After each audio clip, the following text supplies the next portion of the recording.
What's up, everybody? What's up?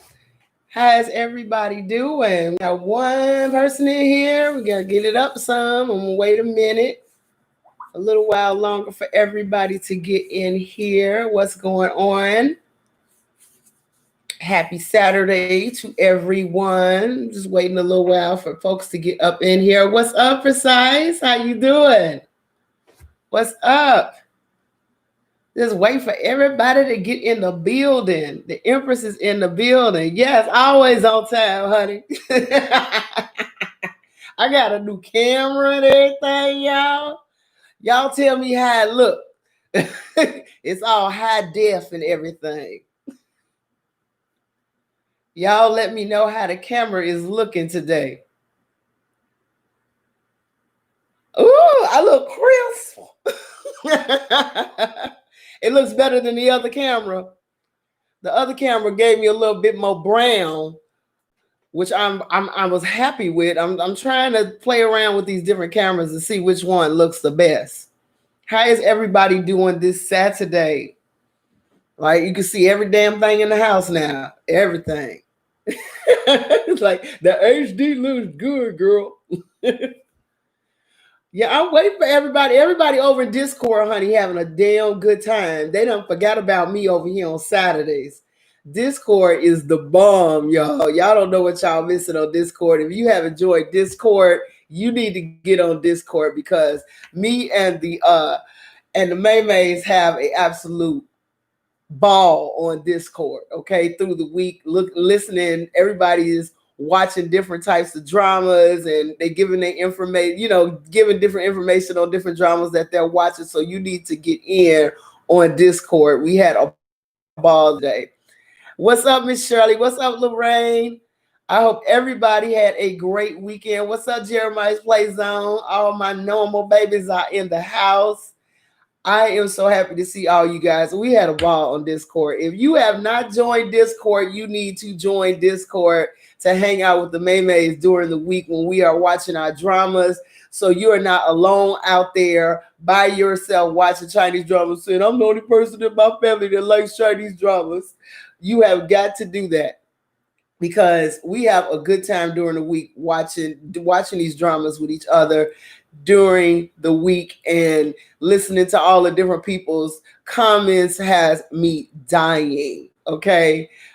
And yes, Lorraine, Discord is crazy good. So if you think Saturday hanging out with me on here is fun, go get on Discord so you can have fun with us. Because yesterday was a ball. Y'all had me dying so much yesterday. Y'all had me dying laughing. Listen to some of these comments. I know Jeremiah's Play Zone is she's watching the story of Maylin. I told you that conversation with the two men was gonna not no joke, baby. He letting me know I'm coming after your girl, baby. I'm coming. And if you won't get it together, bro, I feel sorry for you. Yeah, I had a great time this weekend. Great time this weekend listening to you guys chat up a storm all the way till 3-4 o'clock in the morning because everybody is up at different times all over the world looking at different dramas, and you all make this whole entire channel and this whole experience for me a absolute. I absolutely love it. It is such a fun experience. It's like getting new sisters that I didn't even know I had, and actually I'm finding that inside of Discord, everybody needs good girlfriends because for me, all I have is a whole bunch of male friends, and baby, it can be fun hanging out with the guys, but it is nothing like having a sisterhood of women that you can laugh and talk with about different topics and different things that you're watching on TV and just life in general. I love the mama bear moment we had yesterday. It reminded me so much of my mother being alive and discussing certain things with everybody. So I had a really, really decent and fun time screaming at some of the comments y'all had. My daughter came out like, who the hell are you talking to? You down here hollering. I said, these ladies are crazy. I thought I was crazy. Y'all got me beat. Well, today we're going to be discussing Love is Sweet with our lovely, lovely, lovely Mr. Leo. Baby, I love this drama, y'all. I am loving this drama. I my whole thing with this is, and we're not gonna get any part give it away. Thank you, Lorraine. You know what I'm saying? We're not gonna give it away as far as what's happening on Love is Sweet, but Love is Sweet is basically a drama about office, kind of like an office romance where you got the head CEO or one of the important people in the office is he's got an important spot. There's a girl coming in that is interviewing for a spot. He doesn't want her to be working at this particular company because of the fact that she has a pre-existing condition, which she is allergic to tears, which I thought that part of the show was like fucking dumb. I mean, I get it that any job is gonna be stressful. You're gonna have your crying moments, but this heifer cries and falls out and needs to be in the hospital, which I thought was like that's some extreme shit. Okay. They could have left that part out of emphasizing that, but this particular guy that's in charge, that's her boss, knows about her pre-existing condition because they went to school with each other. And he just feels like that this job would be too emotionally jarring for her to be able to handle with her condition. But she can handle it. I just felt like it was a little bit over the top with her condition and how much he was worried about it. I honestly would have let her see how well she could handle it before I set up here and misjudge the fact that she might not be able to handle the job, and stuff like that. But he is absolutely cute in this, as far as I'm concerned, as being a boss. She said the crown prince Leo Jean should have fallen down where he cried on the scene. Miss Shirley's crazy. But anyway, he's very concerned about her being able to handle it. And it looks like this particular place where she works at is a place where they take down CEOs of companies where the company was where it's causing problems with the company, or the company could possibly have problems with these particular CEOs due to whatever that they're doing, whether it's embezzling or their private lives. They go in and they replace these CEOs. Okay. And it's got its ting. I've never seen a company like this that deals with IPOs this way, but it's got its ting. And of course, Mr. Leo has a rival inside of this, and we have not really figured out exactly what the story is with this rival and why they are so much hating each other. But honey, there's drama on the fact that not only is he Mr. Leo's rival, but he's also barking up the same tree as far as him liking on his little friend with the tear problem. So there you go with the drama with that. Now, there's some parts in this that I want to discuss with y'all. And he's fine too, though. Dude got a body. The little rival got a body. He just looks like he up to no fucking good. I'm gonna be honest with you. But it's some overtones in this, and I wanted to bounce off you guys if you see this. What is this big thing about men drinking? You know what I'm saying? That if you notice that the one episode where she was drinking with the security officers when she was in there investigating, getting the tea on what was going on with this young lady in the dance studio and the dance company, and she's drinking with the guys, and then Mr. Leo comes in and drinks all of the beer himself. I'm like, what is it? It was two scenes, when that scene and then the other scene where his friend calls him because he's snoozing with clients and they're drinking too much, and then Leo comes in and he's drinking too. It's like, is this a Korean thing that it has to show how powerful you are as far as a drinker is concerned? Because I was like, I know some bitches that can drink some meat on the table. I didn't know what the hell that was about. They do that taking responsibility for, okay. I was just wondering what the hell the overtone was. Is drinking a man's thing? Because I'm gonna be honest with you, I know some sisters that can drink a man underneath the table. Okay. They drink to feel good? Really? Because drinking ain't never done that shit to me. That's how I know I could be an alcoholic, because drinking makes you feel mellow and shit and silly. For me, it makes me feel sillier than most. and it brings out my more predator side. He says it doesn't want her to drink, but doesn't want to look like a wimp. Okay, but he looks like he is just loving drinking just a little bit too much. I just thought it was a thing. I was like, I don't know what that was.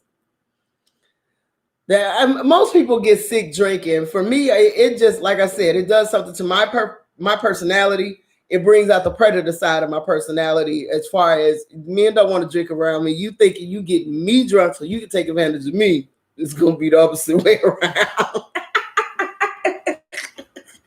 You don't want to get drunk around, and you don't want me to get drunk around your ass. You be somewhere talking about rape. But anyway, I like this drama. I think it's really cute. The young lady that's playing the female lead in this, I think for me, she is. I think for me, she is more aggressive in real life. Me and Brenda had this conversation. I think she's more aggressive in real life. I can see it in her eyes that she's literally trying to play a little bit of a woman that is kind of helpless, but quite not. But up in here, you can tell she's that heifer's a wolf for real. In real life, she that bitch in real life. It says Bailu. Yeah, she played in Legends as the Arsenal Academy. Yeah, I remember her. I remember her very much so. That's why I said in here, I can tell right in here, she fierce, baby. She's trying to downplay her way, but that's who she is. She's really a very forceful woman, and I absolutely love her in this. I loved her in Legends too. And you know I love Mr. Leo, but are y'all having the same problem that I'm having with him? And that is that I'm so used to seeing him in these magical dramas and inside of these, you know what I'm saying, fantasy dramas. I'm having a hard time dealing with him in reality. He's cute, but he's just so damn tiny. He's so tiny, so skinny. I feel like I could break him. And two, I'm like, oh, if I hugged him, he probably would just like crackle like a little potato chip or something. He is so tiny in this. It's so thin. Yes, but he is handsome. And you know who he reminds me of? And I'm sorry, I'm a Prince fan, but it's something about his demeanor, and maybe because he's small and he's short, he reminds me of Prince a whole lot. And I love him. I love Prince. So Leo's on another level with me because of that. It's just something about him that just screams Prince to me, especially with his hair. It says who is the actor? We're talking about Leo. I think his name Leo Lowe.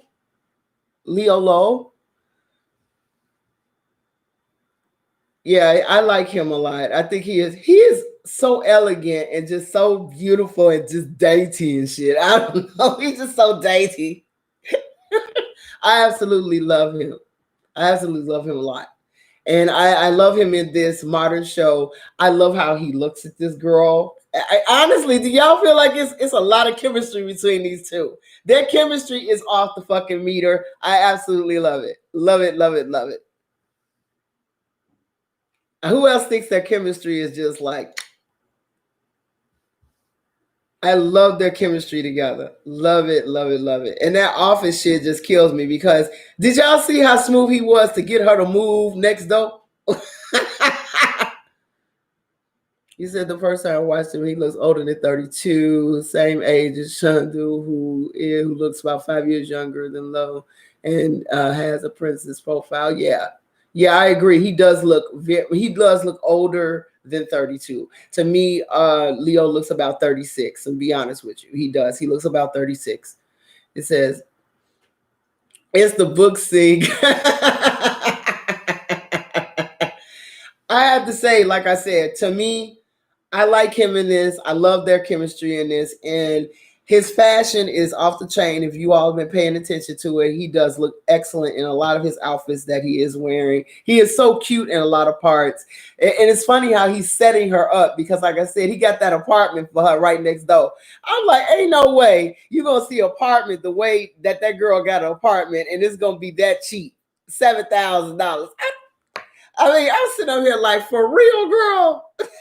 You don't see a setup here. You know what I'm saying? But what got me was, girl, you got a cheap apartment. You can't keep your water on. Is that the way he's looking at it, reading the book, saying from the book? Yeah, the wool and leather. Yeah, that leather couch was too damn loud that they were on that first time. I only got to episode 11, so like I said, I was looking at a lot of different things about him, and I just found it really, really cute. Some of the things that he was doing was cute in this, trying to get her. He knows he likes her or whatever. He's always liked her, to be honest with you. And I'm waiting for that part to come out that he's liking her. He's loaded, get some kiss scenes going on.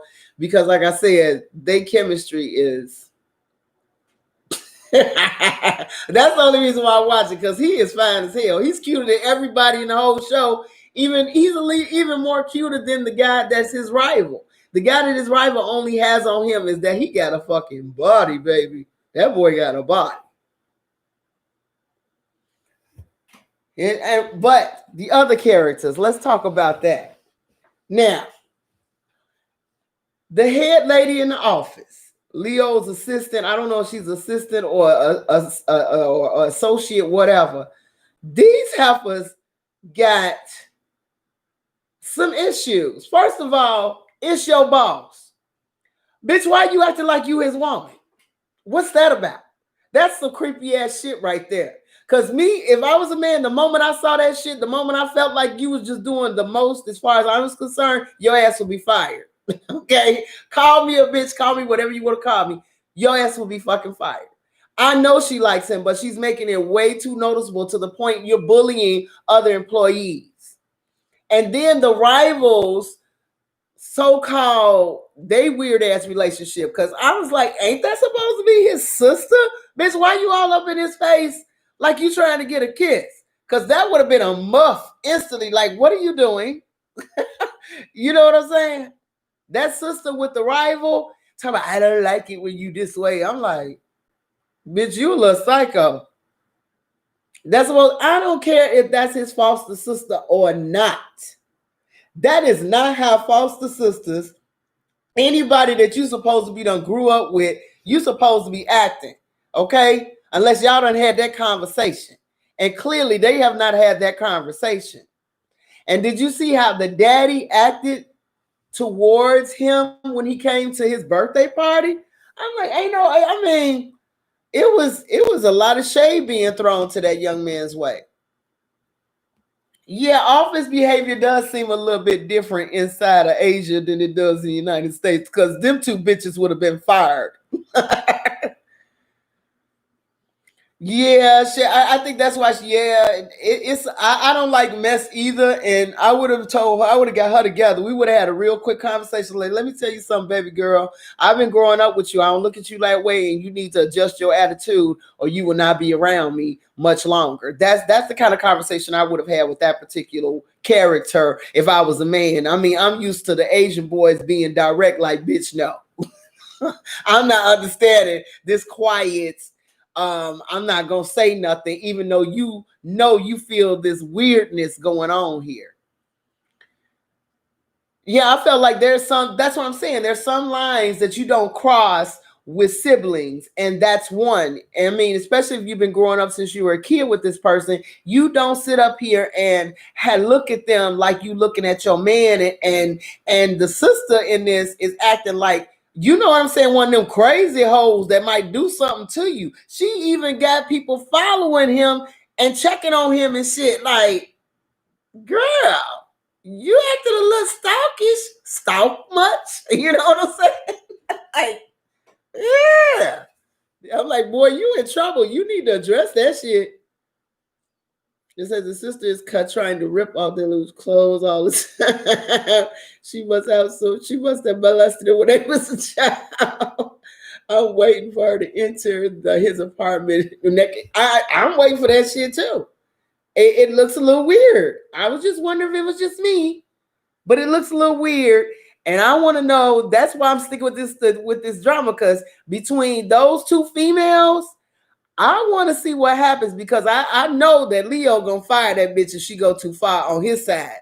But this chick that's the sister, baby, I think she's gonna do some crazy stuff. She gonna do something crazy. She gonna do something cray y'all, and I'm waiting for it. I am waiting for it. So I don't know what y'all's feelings are about those two characters, but I like his assistant, the male guy that actually is kind of cool. I like him that because he basically knows Leo is liking this girl. You know what I'm saying? So I think it's really cute. So far, Love is Sweet is definitely a 10 so far for me. I want to see where this goes.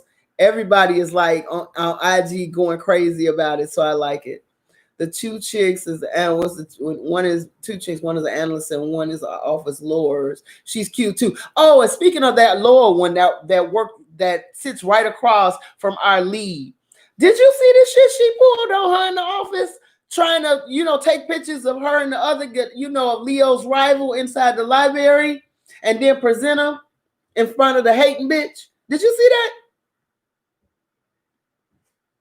I was like, this girl is, and Leo basically told her to watch her back. I love how he knows this area so well in which he's working that he's basically telling her, you can't trust nobody in this office like that, boo. And it's like it's going in one end out the other. She not peeping the people who don't like her. Now the guys that are working with her at her little table, they coming around, they trying to help, they trying to be on a team. But this bitch that's sitting across from them, I wouldn't trust her as far as I could throw that hoe. Because the right people will use her to hurt this girl. And it's gonna be the head lady that's right up there with Leo. Mm-hmm. Yep, you're right, Miss Shirley. You know what I'm saying? They're gonna use her to hurt the girl. So I'm sitting back and I'm watching this shit, and I'm like, I already see which characters is gonna be used to fuck somebody up. And she's gonna be used by somebody that, you know what I'm saying, by Leo's side, not by Leo's side, but by Leo's rival's side to be able to hurt him in the end. I already see it because you can see the weakness in their characters as far as who they are as people. Because that girl, she just wants to, she wants to do her thing. She wants to be noticed, and I can't stand people like that in real fucking life. And the thing is the cool part of watching this and being an ex-manager in the corporate world. I've seen all of these characters before, except for the bitch that's liking on the boss just a little too much. Then that shit in the normal world in America will get your ass fired. I like the coworker who is on Jalene's side. The other guy is in a peace suit. Yeah, Warren. He's worn twice. Miss Shirley shady as hell. She gonna say he wore it twice is on the fence.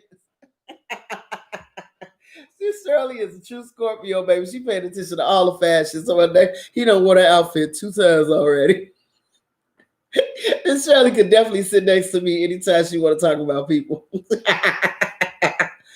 But yeah, the other guy is in the pink suit is on the fence. And like I said, it's certain people that I'm watching. It's the girl that's sitting, I think he sits right next to the girl that I'm talking about. And the guy that sits right next to our leading actress, he's cool. I like him. And then with pink suits, the drama I've seen him wearing pink. You might like pink, girl. You never know. But when it comes down to office situations and office drama, they are really showing what's real. But did y'all peep how hard it is to get rid of these crazy ass CEOs in this? I mean, damn. I mean, I know they smart, but they feeling themselves a bit much. I was like, whoa, this is like real fucking life. These people got their eyes and all of their T's crossed, baby. They're like, if you gonna come take me down, you gonna have to do some work, boo.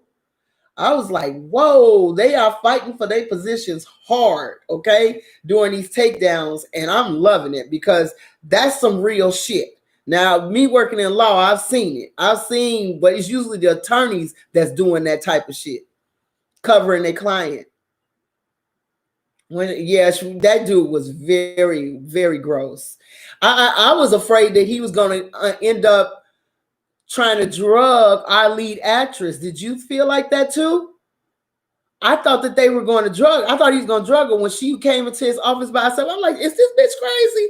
Ain't no motherfucking way I would have been in there with him by myself, trying to get him on tape or whatever. Because the way he did that girl was awful. He put something in her drink, and he raped the hell out of her. I thought he was going to do the same thing to her as well. I was like, these girls are brave, because it would not be me. It would have not been me. I wouldn't have been sitting up in there by myself with that. And even Leo told her, if you notice, now peep this on the business side. If you notice the things that Leo is doing, he knew everything our lead actress knew. The only difference is he's doing it from afar with a hands-off approach. Did you peep that? She's just getting too intimate with the shit. Try Ordinary Glory, Mark Chow. Oh, I gotta get. I'm definitely gonna watch anything with Mark Chow. I told y'all he can stand there and go la la la la la la, and I would sit up there and watch this shit. So I definitely want to see that. I definitely want to see anything with Mark Chow in it. But that corporate shit is no joke. Yet she was very reckless. I was like, Leo is handling this real classy. He is very hands off. He is not running up in these people's faces. This bitch is running down streets away from people and shit. I'm like, girl. Yeah, the creative CEO in the entertainment company was mirroring real life K-pop. Really? I've heard that the KCM and M-pop. But I'm not surprised. I'm not surprised at all. I mean, it's just the entertainment business period is full of a bunch of creeps. I told y'all that. It's full of a bunch of creeps. You know what I'm saying? Being good looking can be a blessing or a curse. And it doesn't matter if you're walking in as a woman or as a male, because you got men that like men and women that like women. And then, they like them both. And depending on what they want to do with you, they will offer you all kind of shit. I've had that happen to me too. You know what I'm saying? So you have to be able to know how to handle those types of people, which that's the reason why in entertainment, I'm glad that I've had years of practice being around people who come from, the LBGQ community. And I know that shit don't rock me. I know exactly what to say politely to say, you know what, that's not my tea. I don't float that way, and keep it moving. But we can still be friends. We can still do business. But it's some people that are going to push that point so they can have something on you, because basically what they're doing is they want to find a way to control you. And what that dude did with that, putting that Mickey and shit in her drink, that was fucked up. That was real fucked up. That means he desperate as hell, because most people in those type of positions, all they got to do is say, if you do this, you do that, you might get this. And if they do it, they get it. And if they don't, then they go to the bottom of the fucking shelf. Girl, free sex, hey, it's a lot of women that will, and a lot of men that will too. Shit. Yeah, my thing is, leave it up to the person. Don't sit up there and put shit in their drink. That's just terrible. That's just some desperate shit. If you got to put something to somebody's drink, that's desperate as hell. Okay, but that brings me to Pat's Adventures office version. The office version of Pat's Adventures. I was working in Dallas Grove. Remember, I'm the only black. I've been the only black on many of my jobs that I've been on. And when I first got there, my boss was like, oh, I want you at the front desk or whatever. And I want you to be able to greet people. And he was like, not that I don't want you in the office with me. He's like, I just feel like, people like seeing an attractive woman working. Okay. And I was like working and, greeting them. So I was like, okay, fine, whatever. And he's like, I hope you don't feel that way about anyway. Funny girl, my boss was old as hell. So I didn't mind him saying anything. So over the time that I had been there, I was working with a younger attorney, and me and him got to know each other. At first, I thought he was prejudiced or whatever. He was very quiet, stayed to himself, and everything, didn't have much to say to me. And then over time, I was listening to music at my area in the front, and I was in the front, his office was right here.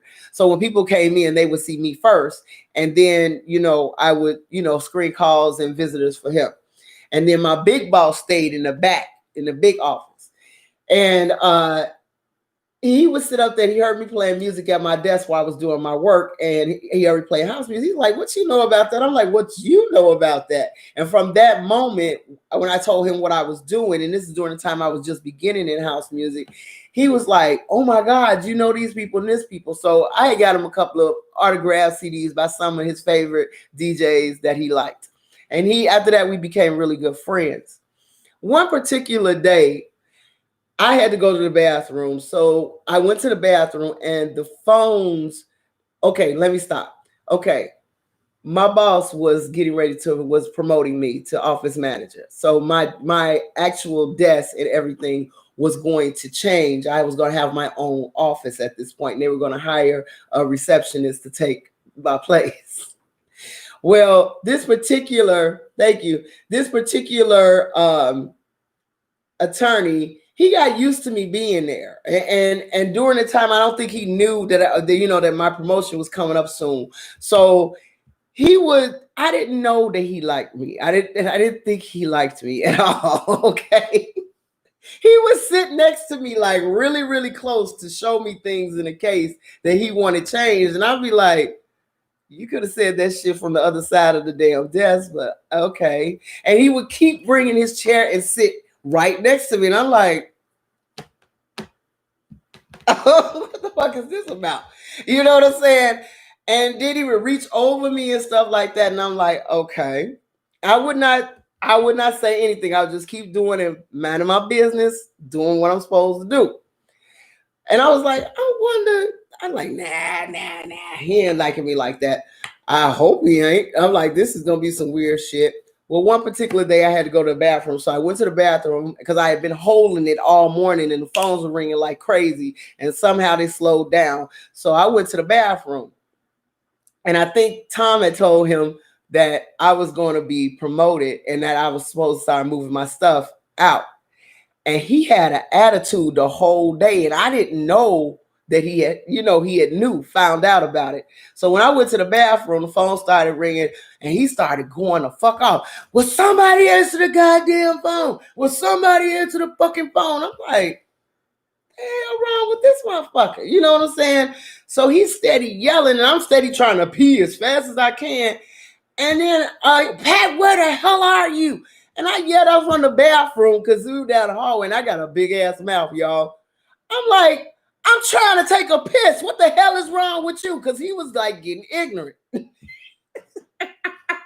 Now, I know I probably could have lost my job for this, but I didn't give a fuck because he was just like getting way crazy. Now, any other time he'd pick up the phone if I've gone to the bathroom. So what the fuck is going on today?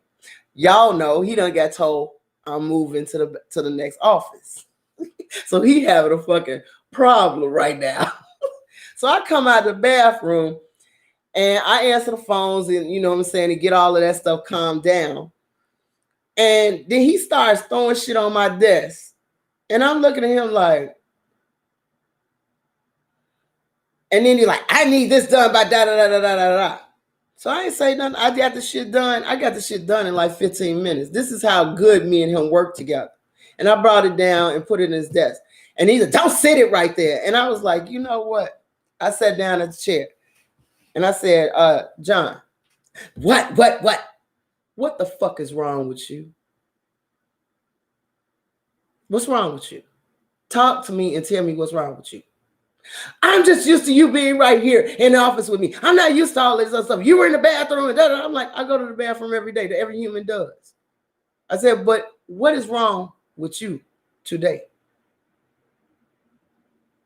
And he's like, I am used to you being right here, and I don't understand why you have to. What is going on? I was like, John, I am not leaving the office. I'm going right down the hall. I'll be right here. I'm not going nowhere, sweetheart.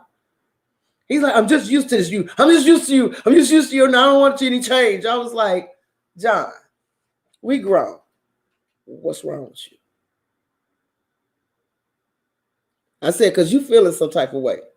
And I need to know what's happening with you. And then he was like, I think he knew what I was asking him. And he was like, it's nothing. I'm just having a bad day. And I sat up there and said, I literally held his hand and then he got red all over. Like his face blushed and everything. I held his head. I was like, John, I'm right down the hallway. You want to hang out with me? You can still hang out. Ain't nothing changed. I'm right down the hall. Why the fuck did I say that? Why was he in my office like all day, every day from that point forward? I'm like, don't you got an office? Why don't you go hang out of there? He got to the point he brought a table to sit down so we could do work together. This is crazy as hell. I was like, this is insane. So one day, me being me, I just sat up there and asked him. I said, John, do you want to go out for a drink? And he's like, what? I'm like, what do you mean, what? When you start studying, I'm like, you want to go out for a drink? And he's like, I don't know if that'll be appropriate. I was like, okay, don't say I didn't ask you. So he sits up here and he's sitting up here being him. Weeks go on, he's still hanging out in my office all the time. And I think one day we had to go to this Rotary meeting, and I was walking in heels and it was kind of icy out. And he was just, he literally, I was walking and I'm trying to take my time. He gonna grab me by my arm, put his little arm around mine, and he gonna help me across the street. Now, mind you, we in downtown Douglas Grove, baby. White folks ain't used to seeing a white man walking down the street with a black woman arm in arm. So I damn near slipped. I had one of them moments when I damn near slipped, and I was holding on to him, and then he was. I literally, he grabbed me, and and lifted me back up. He was like, "God damn, you're soft." I was like, "What did you say?" He was like, "Oh no, are you okay?" I knew it. This dude is having a fucking problem. He's having a problem with me. So finally, when I got across the street, you know what I'm saying? I said, I'm good. The ground had salt on it or whatever. And I said, I'm pretty good. You can let me go. He did not let my arm go, y'all. He walked arm in arm with me all the way to the damn meeting. Okay. I was like, really? So he would always constantly do nice little things, nice little sweet little things all the time. But when I did ask him, I think I got ready to, when we ran into trouble during a recession, and my old boss asked me, he was like, Pat, I haven't been paying myself. And I said, I know. You know, he's like, so I might have to let you go, but I need you to help me with something. I need you to train my wife in doing your job so we can stay afloat. He said, I need John, but I can't keep you. And I was like, it's okay. I was like, I'm a big girl. I can find another job. Tom was in there crying. John was in there. He just had to feel, there's a way we can find a way to keep her here. There's got to be a way. I was like, John, it's okay. And I'm like, this type of stuff happens. It's a recession, things happen. And I just thought it was the most strangest thing. It was crazy. The strangest thing with him. He was more upset about me leaving than I was. And anytime I needed help with anything, let's put it like this, John was on deck.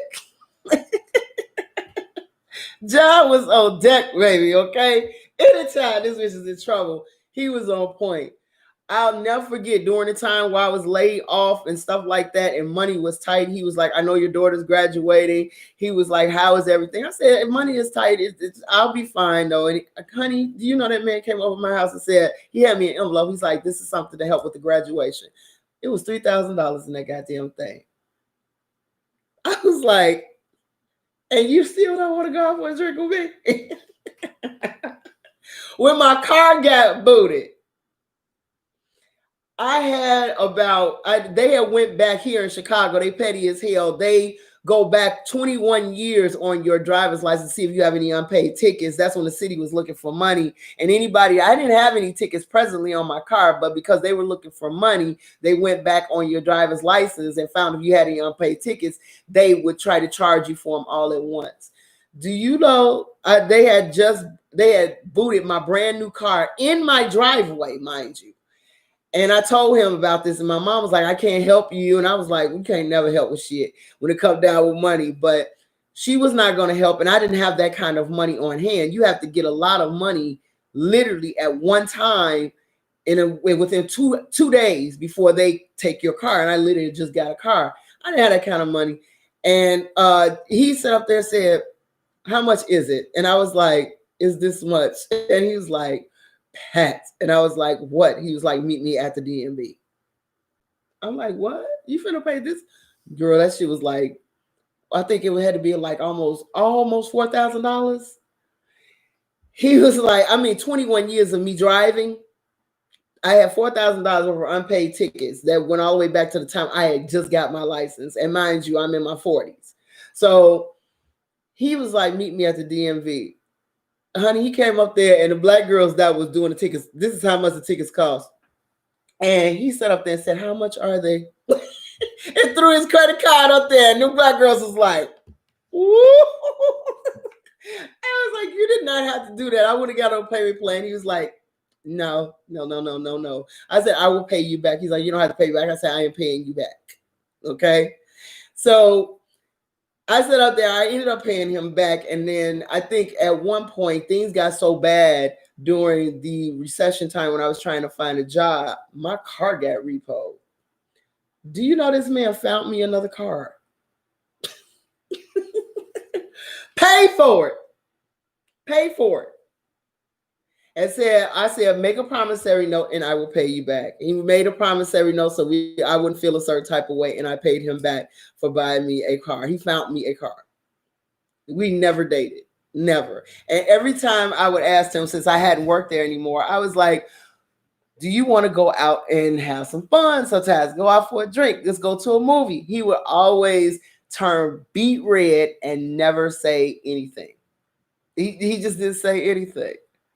And I just like, it's always been awkward. It's always been awkward. But when I got ready, when my mom passed away, he held my hand through the entire funeral. He stayed right by my side through the entire funeral. Okay. Yeah, I was in the car. I had my daughter drive my car because he wanted me to ride with him. And that's office, honey, office shit. It was crazy, but he is an excellent attorney. Anything I've ever needed him for, he has always been there. When I needed stuff done around the, different documents and stuff I needed done around my mom, getting ready to pass away, and while she was alive, getting stuff signed and things like that, he was right there for everything. And he's like, I don't know why you calling me. You know how to do all this other stuff. I said, I just want to make sure it's right. It was just, it was very interesting. He's always been an interesting figure in my life, but he never crossed the line of us being co-workers. And the crazy part about it is I worked all the way at another law firm. I had been working for other places, and we still have a very close relationship to this day.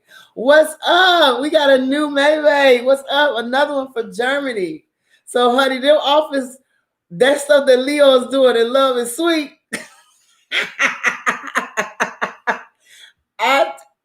It's cute. The only thing is missing is I didn't get to kiss on Mr. John. No, he's not married. Never been married. Never been married at all. Doesn't have any children. Nothing. And to this day, he literally shows up. He came to my grandmother's funeral. He came to my mom's funeral. He is, anything that had to do with my daughter graduating and stuff like that. Sweet. He's the definition of a sweet man, sweet, smart man. And I loved him because he was so smart. Thank you. Y'all say I look pretty today. Thank you. He said, me here is dating your baby's window. Oh, y'all. Wait a minute. Did y'all see that? Mr. Fadi is dating Brenda. May Brenda. He out here telling. He trying to find out what we talk about on this channel, honey. Yeah, that's Miss Brenda's boo thing.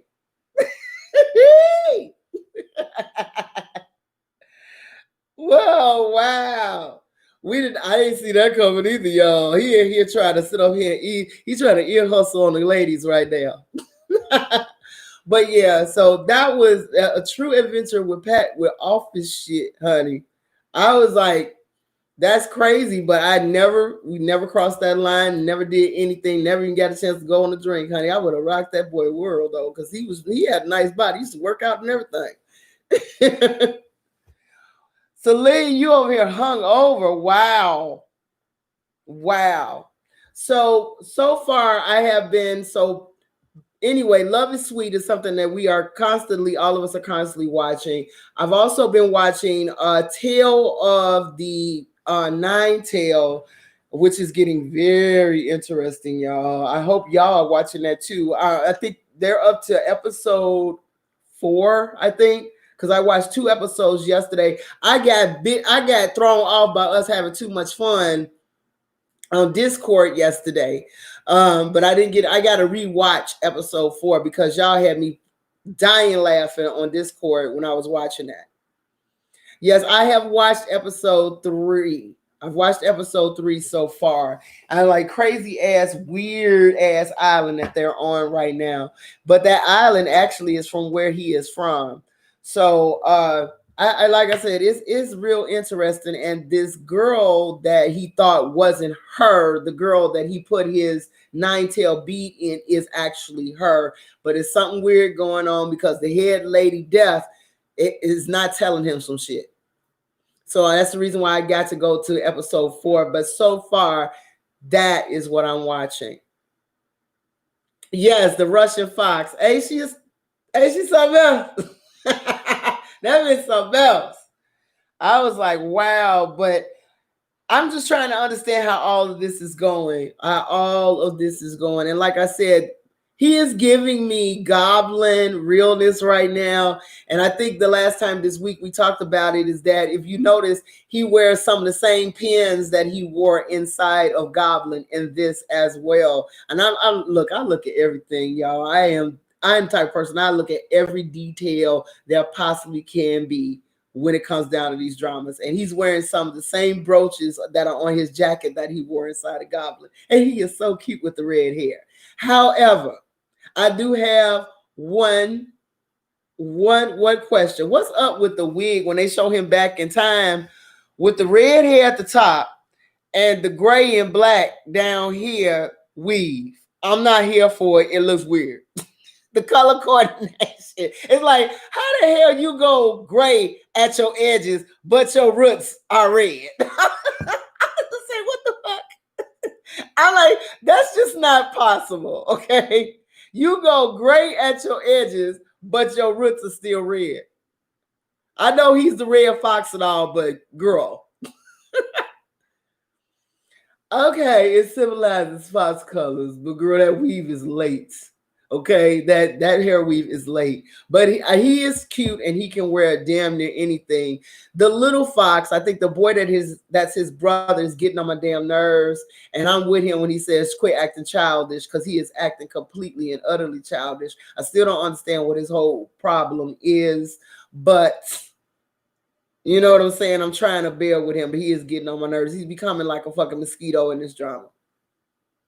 Says it is, but I think it's the concept that they're going for. Okay. You know what I'm saying? But as far as him kicking everybody's asses or these different demons and things like that, I'm here for that. I love the action scenes, but there is something that is weird about the way that the cinematography in this is great. However, the editing where they do this stop and then go back to the same scene, it's like, okay, something happens, she get hit with a hammer, and then they stop it, and then they go back a little, and then replay it again. I'm like, who the fuck edited this shit? And why do they think they co-edit? Because it looks stupid as hell. I don't know if you all have been paying attention, but watch the editing in this. It is really, really, really goofy. It's really, really goofy. But those are the 2 that I'm watching right now. I also started Sisters in Chaos. That seems to be very promising. Yeah, that seems to be very, very promising. I'm liking where it's going so far. I think they were bogus as hell to be trying to kill one of the sisters straight out the gate.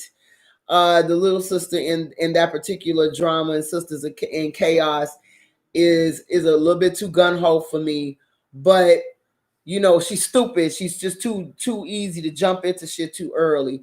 But so far I'm liking what I'm seeing so far. I'm digging the big sister in this that is very smart, but don't nobody want a smart chick by the crown prince's side. Why, I don't know. But the head lady that's in this played inside of Empresses in the Palace. She's the consort. She's the head empress or whatever right now. She is something else. She's something else. She was one of the good girls inside, one of the good consorts inside Empresses in the Palace. And on here, she's playing evil. So I'm actually looking forward to see what her skills are like in this. KNC drama editors downfall and dramas. Directors don't direct them. Yeah, they need to direct them, and they need to direct what's happening when the editing happens. I think the directors need to be present. Concert auntie is evil. Yeah, she is very evil. She's very evil in this, but I want to see her acting abilities in this. I think she plays a really good consort type character. I want to see her play evil and see how well she does. Because they don't think women can cut it. Apparently brings bad fortune. I guess. I guess. All I know is that this girl is smart as hell, and she up on shit while they in the field fighting and shit. She tell them, hey, y'all might want to go this way. And luckily he listens because it ends up saving his life. You know what I'm saying? But his job is to kill his sister, because they might like kill her before she even gets to whatever destination they're trying to get her to. I was like, damn. Yeah, it's like only I could come up with it, right? Well, I think her craftiness is gonna win her a spot in this crown prince's heart in Sisters in Chaos. I think that's gonna be a really good costume drama to check out. I need you guys to check it out. I think it's gonna be a really, really good one. What else was I watching? Now, some stuff I could not find that you guys were said. They straight up said that in Renaissance. How is Renaissance? Because at first I was feeling it, and then other parts of it's like, yeah, it feels like a weak drama to me. But I'm gonna check it out. I'm gonna stay with it for a minute. But right now, like I said, I'm trying to catch up on all of Love Is Sweet, because I think I can see all the way up to I think it's what, episodes 30 or something like that on QE TV. You said it's taking time, but it has potential, and that's what I'm saying. I knew that from the first episode, Light Angle and Lorraine, that it looks like it's a slow burner for me. And I hate dramas like that. I need to see, you got to give me something in the first episode that's going to keep me stuck there to watch this.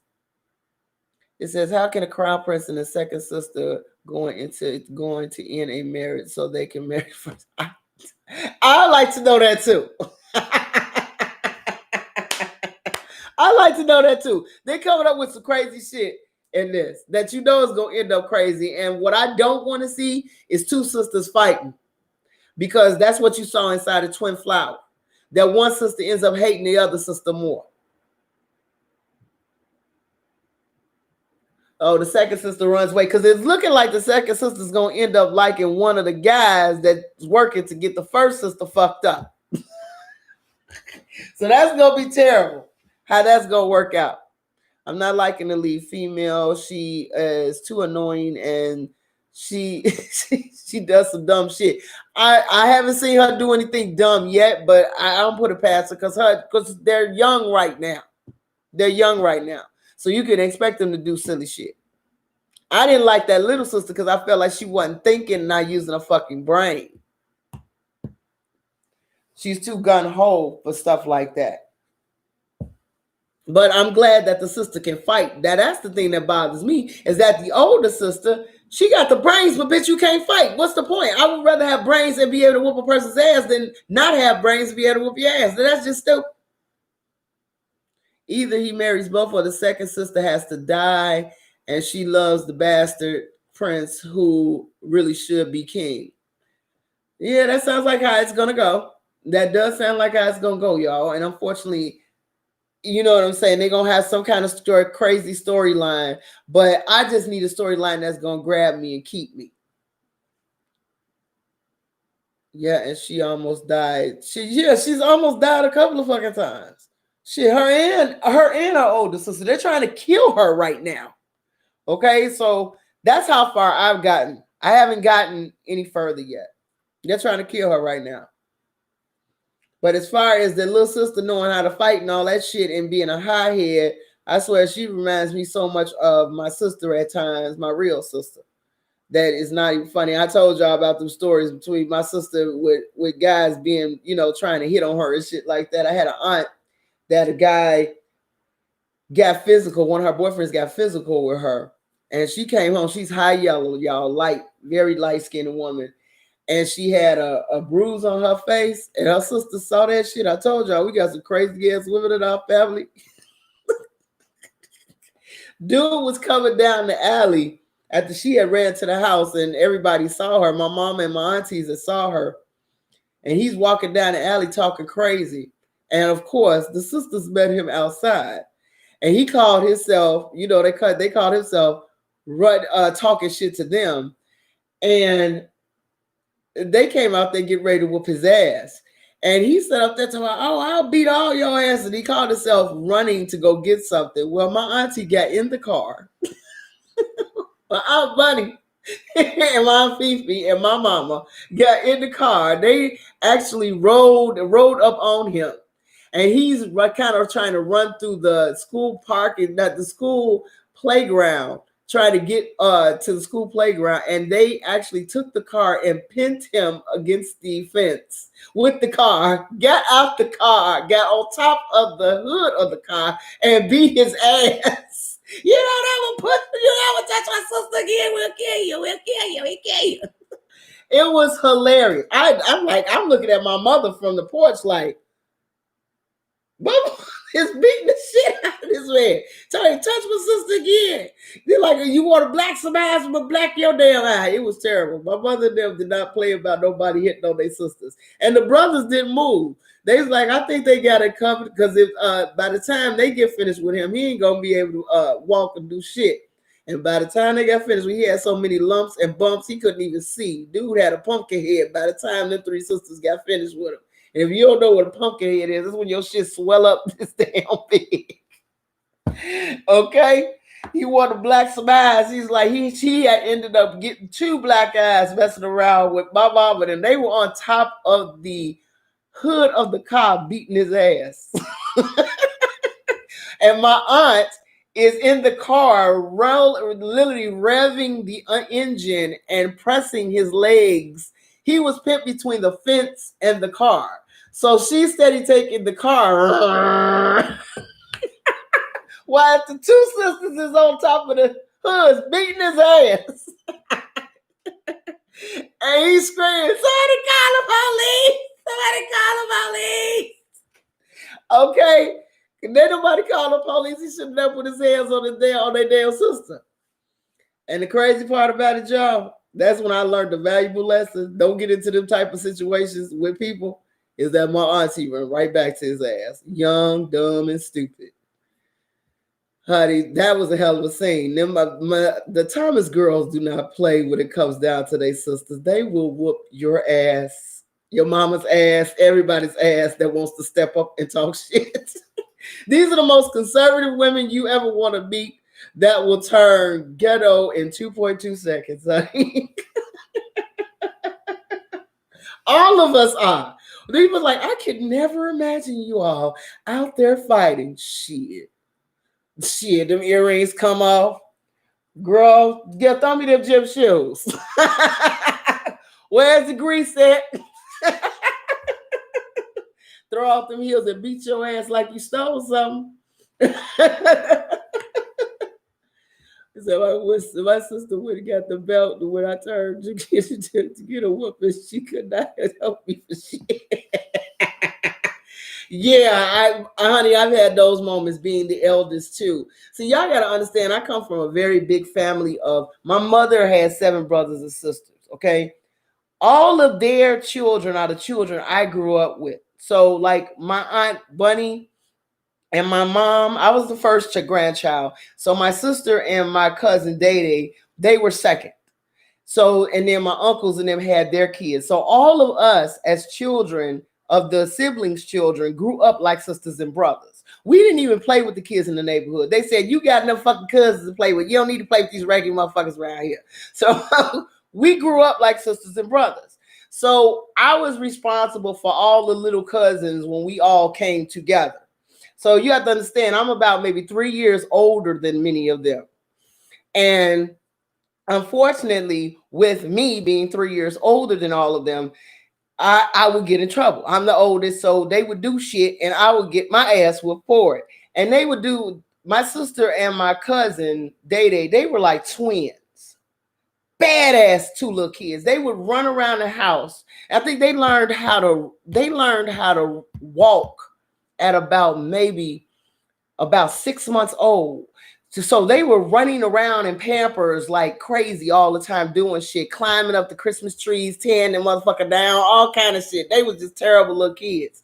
And my sister was very quick with her hands, even to this day, that if she wanted to be a pickpocket, she could be a damn good pickpocketer. All right. She could take some shit so quick, and you're like, damn, I didn't even see you do that. Well, she had practice. She had this shit honestly.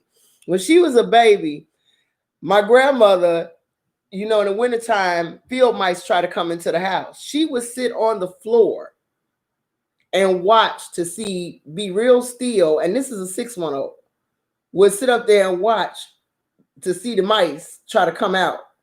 And she would just sit there, and then she would try to grab them. And I'm like, oh, hell no. I'm like, Mama, Tuda's doing stuff in the kitchen. I'm like, I was scared shitless of any kind of animal. And she would sit there, and then she grabbed one, and all of the aunties and uncles and them are all in there talking in the dining room. I told you the dining room was a conference room with my family, and they having one of these debates about whatever. And she comes in there, and then she's got a fucking mouse in her hand. Everybody was standing up on chairs. Somebody, put it down, put it down, put it down, put it down, put it down. And she's sitting here, and they're like, put it down. And she's steady squeezing this fucking thing. Just gross little kids. Her daddy was just the grossest children ever. And they was like, help her put it down. I'm like, shit, I ain't touching her. I'm not touching her at all. This girl was a trip. Her and Day would run around the house. And I would sit up here and try to stop them. And then after a while, I would run around with them. And of course, my cousin Day, for some reason, even once we got older, my grandmother had a house that was like this.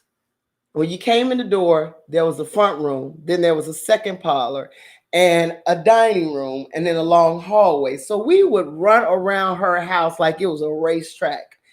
Every Saturday, every time all of us got a chance to go around, we'll have a good time.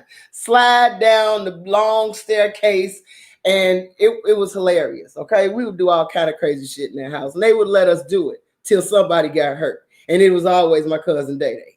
We would run around, and then he would hit the fucking wall. I'll never forget, he hit the wall so bad one time he had to get stitches. And we're closing his mouth. We got his mouth coming like this, and he is in there hollering. Blood is coming down the way. Shut up, we can't play. Be quiet. We all got blood all over us. They like, what the fuck is happening to you? Who's bleeding? And it was, of course, Day. And they were like, y'all got his mouth covered while he is bleeding to death because he done busted his damn head trying to go around the goddamn corner. We were bad ass kids because all we had to do was run around. And of course, you know who got their ass whooped for that? Me. You the oldest. You should have told her. You shouldn't have been running around with them. And granted, every consecutive time I got my ass whooped for shit that they did. All the time. all the time. So when it comes down to now, like when we got to be teenagers and shit like that, I couldn't wait to get away from them. I couldn't wait to get away from them because they was bad as hell. I was having my sister. We go to the store. My mother would say, "Y'all can't have no sweets. Don't buy no sweets. Just buy what the fuck I told you on the list." She would have sweets somewhere on her person, and I'm like, "I know you didn't pay for it." So we on our way back from the store. She like, "All y'all gotta eat this. All y'all gotta eat some of this Twinkie." Like, where the hell did you get a Twinkie from? You gotta eat the Twinkie, and you gotta eat the Twinkie, and our dumbasses would eat the fucking Twinkies. And then I'm like, why y'all smell like cake and shit? And it's like, because my mother had a hell of a sense of smell. And then my sister sitting here looking at me like, the hell you looking at me? She had got Twinkie. She's like, how the hell you get a Twinkie? She said, here's the change. Where did you get a Twinkie from? My sister stole that shit. And I was like, you all in the store stealing? She would take us back to the store, tell her, and then make us sit up here and say, we stole it. I'm like, we didn't steal shit. She stole that shit. All y'all stole it, and all y'all getting your ass whooped, starting with you first. It will always be me first. So when it came down to me getting older, I didn't fuck with none of my cousins. I'm like, all y'all on your own. I'm doing my own thing. Because they were bad ass children. They were children that did their own stuff.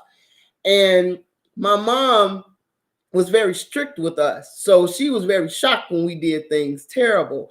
And one time we were at my uncle's house. Now these the bougie relatives. They got money. The judges and stuff. Okay. We were at their house, and my cousin Uchi is a little heavy, little plump boy at the time. Okay.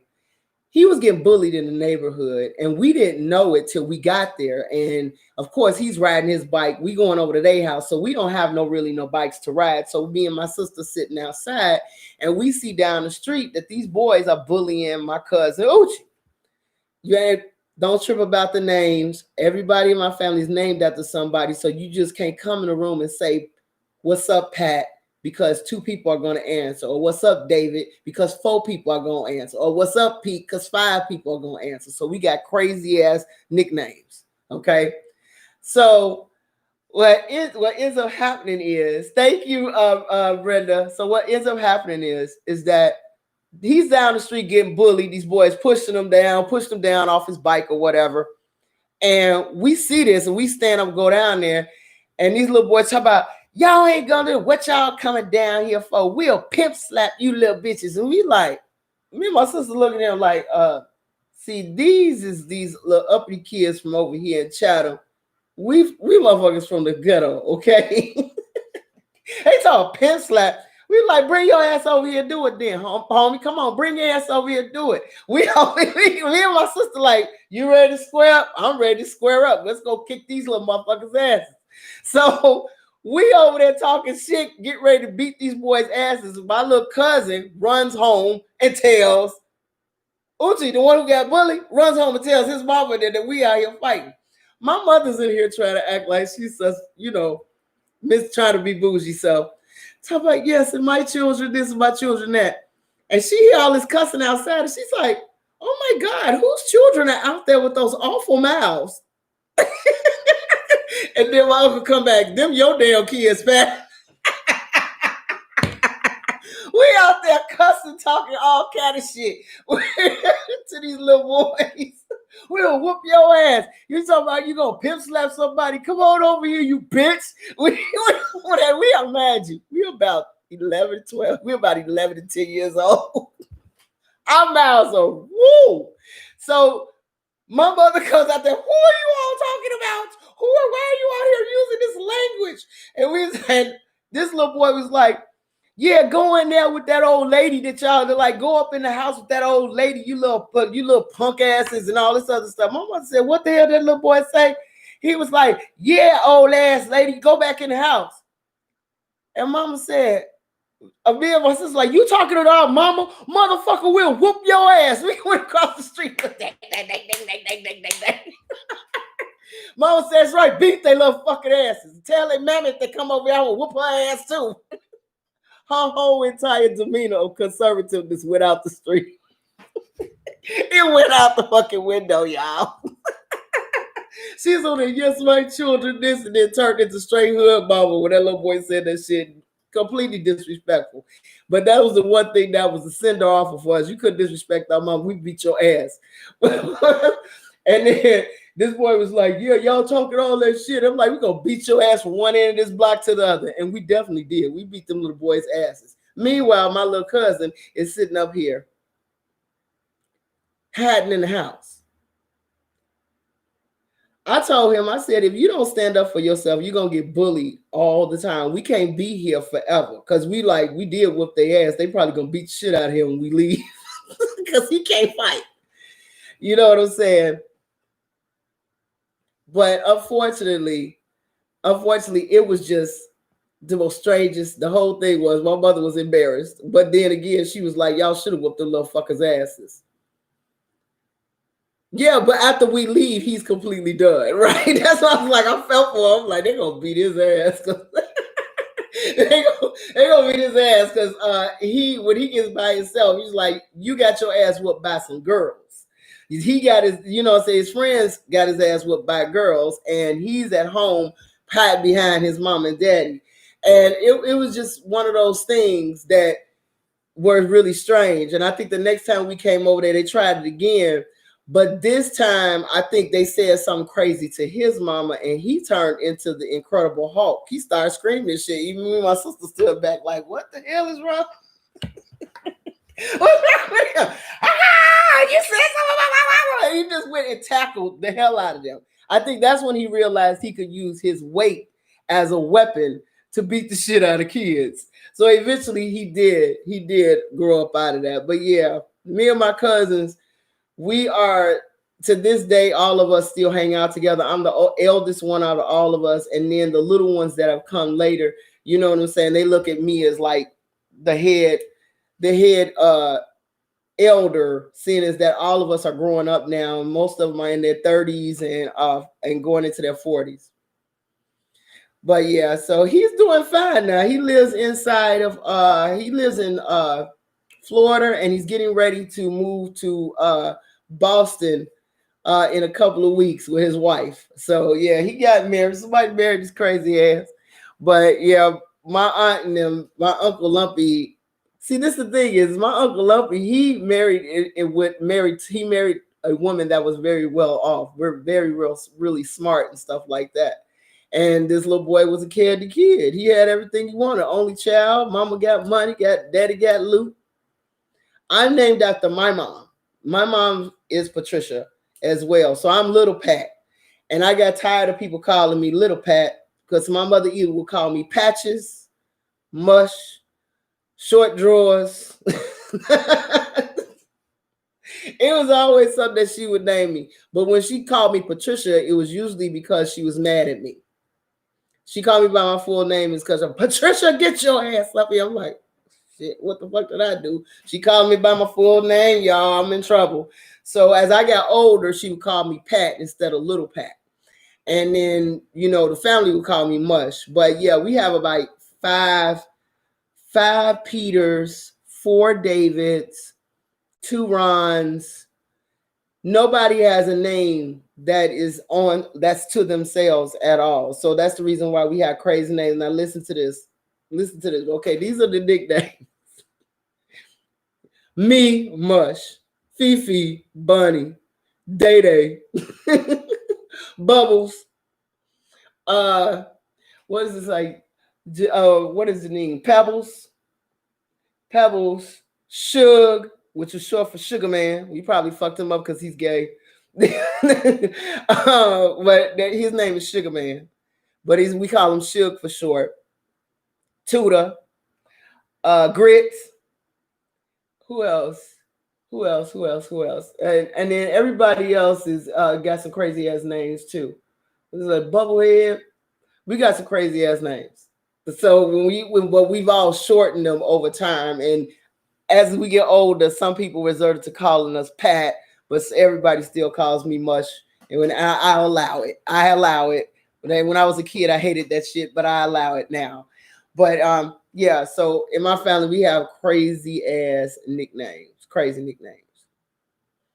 It's like girl nicknames are like it's true. I was named much because I was a soft baby. My sister was named, if you got to be old to understand this cartoon. I don't know if you all remember a cartoon called Mr. Wizard, and there was a little turtle that was called Tutor Turtle. That's where my sister got that. My mama got that name from, Tutor the Turtle. So her name is Tutor. Tutor. And my mother, as she got older, called her because her name is Roletta. We call her Ro, or whatever. But everybody is, and she's named after my father because my father's name is Roland, but her name is Roletta. So yeah, we got named very strange names, strange. Our names come with how we are. My aunt Margaret liked grits a lot with butter, and they named her Grits. And then I had an Uncle David by the name of Flash because he loved Flash Gordon. You remember Flash Gordon used to wear the pointy ass shoes and the big ass his collars used to come here. My uncle used to always pop his collar, wear it very high ever since he was a kid. So he called him Flash, and that name stuck. Well, he was good looking too, so they used to always call him Flash. So yeah, I got a crazy ass family, y'all, and we do crazy ass shit, and all of us are just as silly as I am. Okay, like really silly. Yeah, full of background, everything. Yeah, Flash is a trip. But I mean, when you see him, you be like, damn, he is fine. Hey, Flash. That's how most women's reactions are to him. And then my Uncle Lumpy. My Uncle Lumpy is one of the older Peters and stuff like that. So yeah, I don't know how the hell he got his name, Lumpy. I don't even know how he got that. But yeah, we have some fun ass names and people be like, what the hell did they just call you? Like, it's better than call 5 people and say, come here, Pete, and everybody comes. What's the question?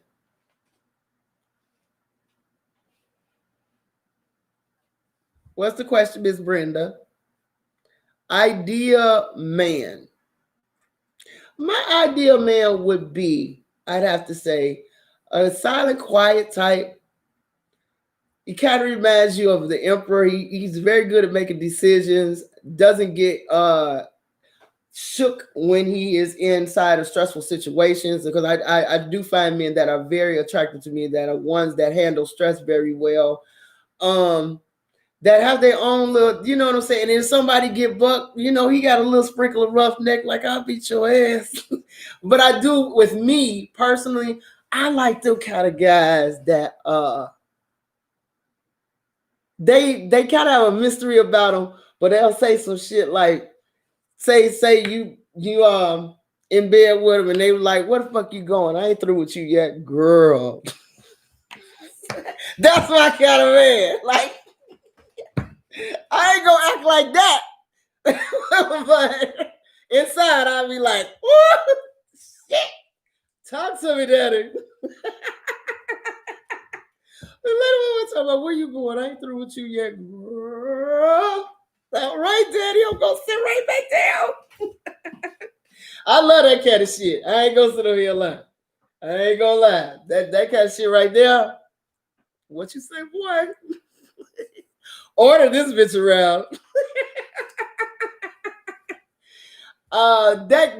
Them kind of guys that know when to turn on the man shit. You know what I'm saying? That's some private shit that's between us. We are both equal in everything that we do, but when we behind closed doors, you know what I'm saying? If he say some shit like that, you can have anything you want. I will cook your ass breakfast and everything. But nobody know. Like, bitch, you get ordered around at the house. I know. I like it though. But the thing is that he respects me as a person and how smart I am. You know what I'm saying? He's not what do you call it? Intimidated by the way I do things. You know what I'm saying? And he allows me to be me. He gives me my space. I give him his space. You know what I'm saying? And just the type of guy that, knows who he is. The problem is that a lot of guys do not know who they are. You know what I'm saying? And they're not secure in themselves being a man. You know what I'm saying? I need somebody that matches my energy. I'll say that much. But yeah, I don't know Ken Chun. Ken Chun's fine. if he had that same personality as he did inside the Rise of the Phoenix, oh, that's my kind of man. I don't care how kind, conniving, and clever he is. That was my kind of man because, honey, that scene where he was kissing Miss Nene on the floor, I was totally here for that. He didn't even kiss her. He was just playing with her. That's the kind of playing I'm talking about. That's the kind of push and pull I'm talking about. Okay? Because the next time you see me, I'm gonna jump your ass. Shit like that to me. But I also like Mark Child's way too.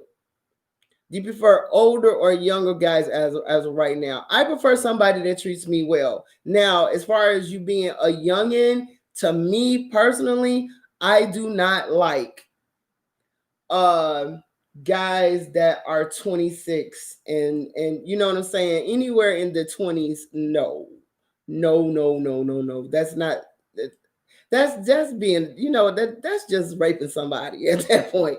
I don't like guys that young. I really don't, because the mental isn't there for me. I'm a mental woman. I'm one of the women you got to give me the intellectual ice cream. If the first thing out of your mouth is on a sexual tip with me, I'm sorry, not a winner. You're not going to win, because my whole thing is, do you want to get to know me or do you want to get to know my ass? Which one are you trying to get to know? So, and if you're trying to get to know my ass, then we can stop this conversation right here. Because for me, I'm looking for somebody who wants to know me, because I'm looking to know a man's soul. I want to know what his soul is like.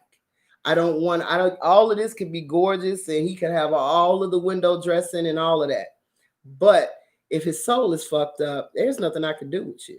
You can have the best sex in the world. And I am the type of bitch, hey, if you can get it on in the bed, that's cool. But after that's over with, I'm gonna toss you. You're a throwaway to me. You know what I'm saying? I am very cold-hearted when it comes down to that. If men meet me on a sexual tip and that's something that I want to do, past that, I'm gonna treat you like a hoe. Okay? That's just always been my MO. I am rough. I'm very rough when it comes to that. You come to me on a sexual tip, okay, I'll take you for a go. Don't get mad at me if I don't call you no more. And if that's the way you want to get treated, all right. Because I'm gonna put you out like a hoe. I'm gonna tell you, there's a rag, there's there's an extra toothbrush right there. And are we gonna have breakfast? No, I like eating alone.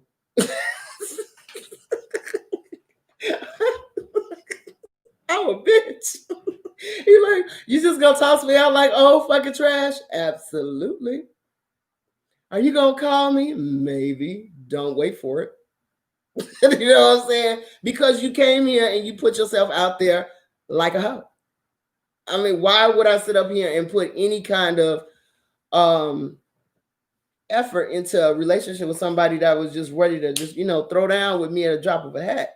See, for me, I've been raised by a lot of men and a lot of womanizer men, and I've watched them with women.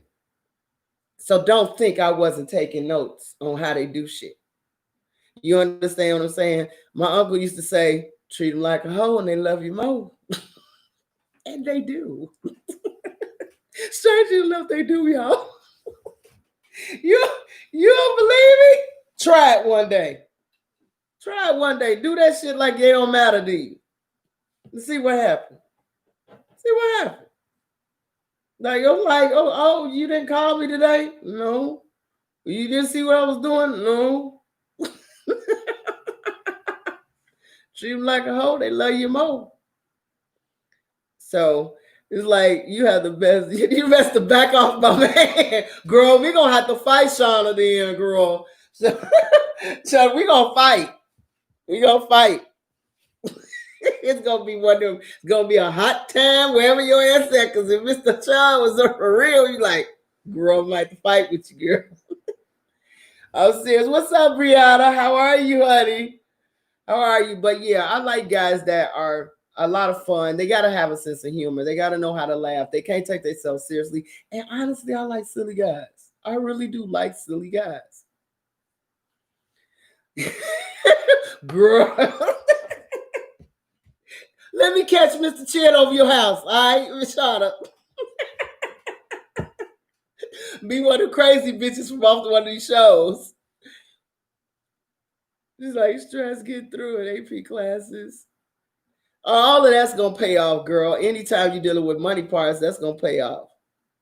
That is always gonna pay off. What's up, Eunice? Look at all of these new maymays sold up. Okay, I know y'all be sitting in the dark, not saying nothing, because I see how many people's in the room watching. So I know some people who always talk, and then others that don't. You know what I'm saying? I can't see your names, but I can see that there are people there. Says I'm gonna always be loyal because it comes down.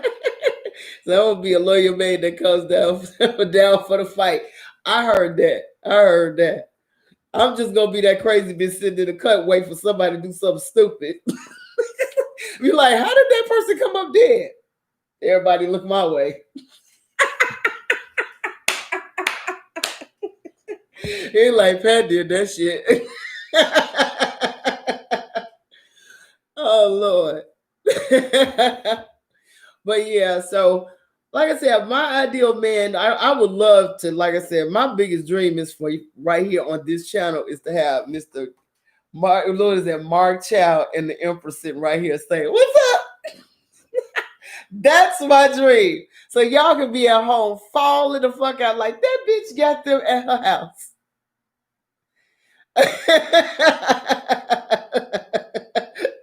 Okay. Okay, and Pat, an objective question. Go ahead.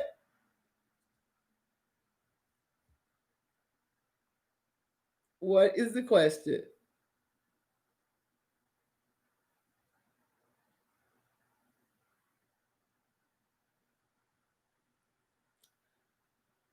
Girl, Miss Brenda sitting over here. She got a question for me, honey. It's like this might be one of them what the fuck questions. I have met this nice guy. Things are going well, and it is a big deal if I stay a night at his place. Is it a big deal if I stay a night at his place? How long you don't know him, honey?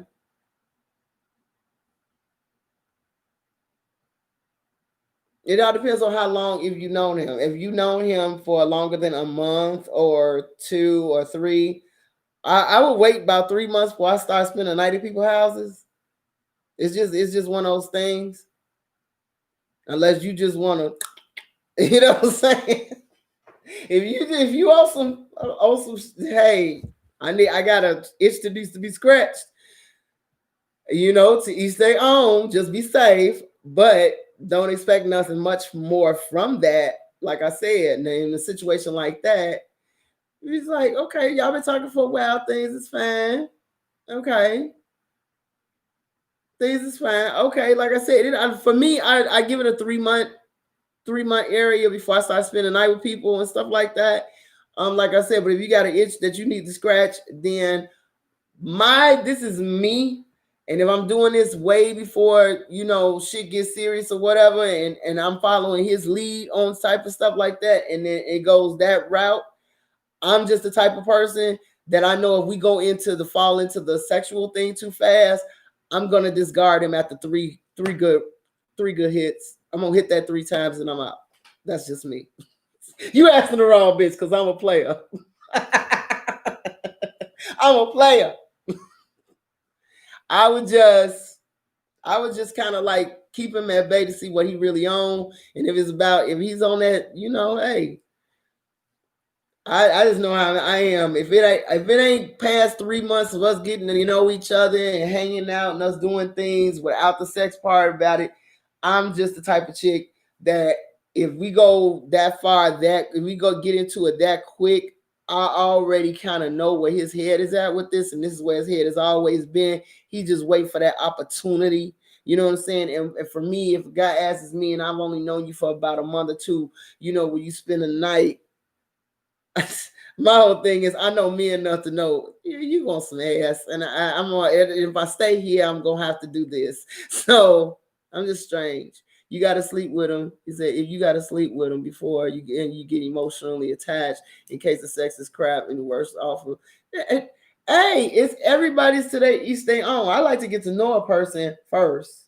I like to get honestly, this is just me. I like to get a person emotionally hooked first. before I start messing with them in that department. Because I know that in that department on the sex tip, you're going to get hooked. You're going to get hooked because a bitch got some skills. Okay. So when it comes down to that, if I get your mind, the sex part is easy. That's just tying a bow on the shit. Okay, it says, all right, and it says, this is Miss Shirley. I don't watch Office Dramas, but Love is Sweet is the first one in a while. Had to drop Angel Baby and the Dalton drama. Okay, I've never seen that before. I haven't seen that before. But like I said, when it comes down to, like I said, relationships, I'm just a different type of woman because I know how men think, and I know that their main objective is to get the cookie, and the whole point is to keep the chase going. Men like the thrill of the chase. You always have to remember that. It's the thrill of the chase. Once the chase is over, once the cookies got the whole point is that you have to make that shit fun. Now, I'm going to give you a secret. What you do over there is this. You're going to spend a night. I wouldn't spend a night, but I'd stay over real fucking late and drive that motherfucker crazy. I'd make him feel like a little boy in his own fucking house and then get my shit and go home. I get my shit and go home. I always had that motherfucker going through a thing. He would be trying to take his own clothes off. just take me, just take me. Just take me. I was like, just that. I would still be like, bye, baby. See you later. You know what I'm saying? I mean, but like I said, it's the thrill of the chase. You have to remember that. It's the thrill of the hunt, babe.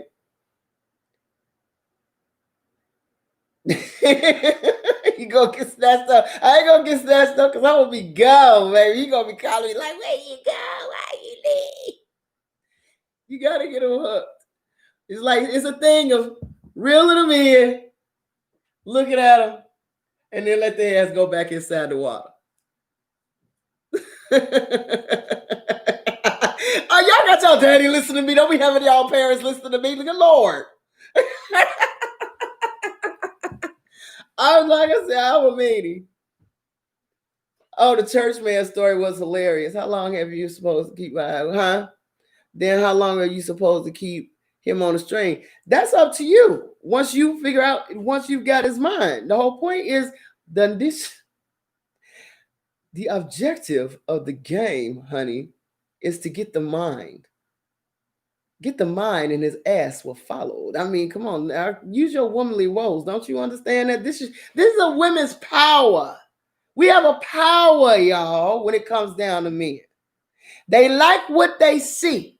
They want to actually taste what they see.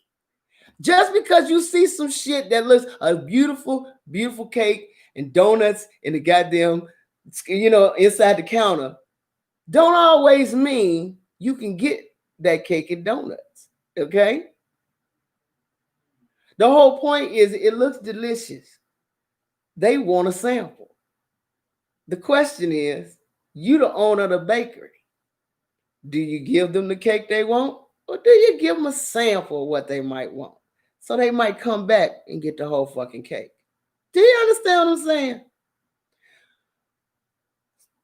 If you know what I'm talking about, you can make things get hot and heavy with somebody and don't do nothing with them. You know what I'm saying? You can do that, kiss on some necks, bite on some ears and shit, and you know what I'm saying?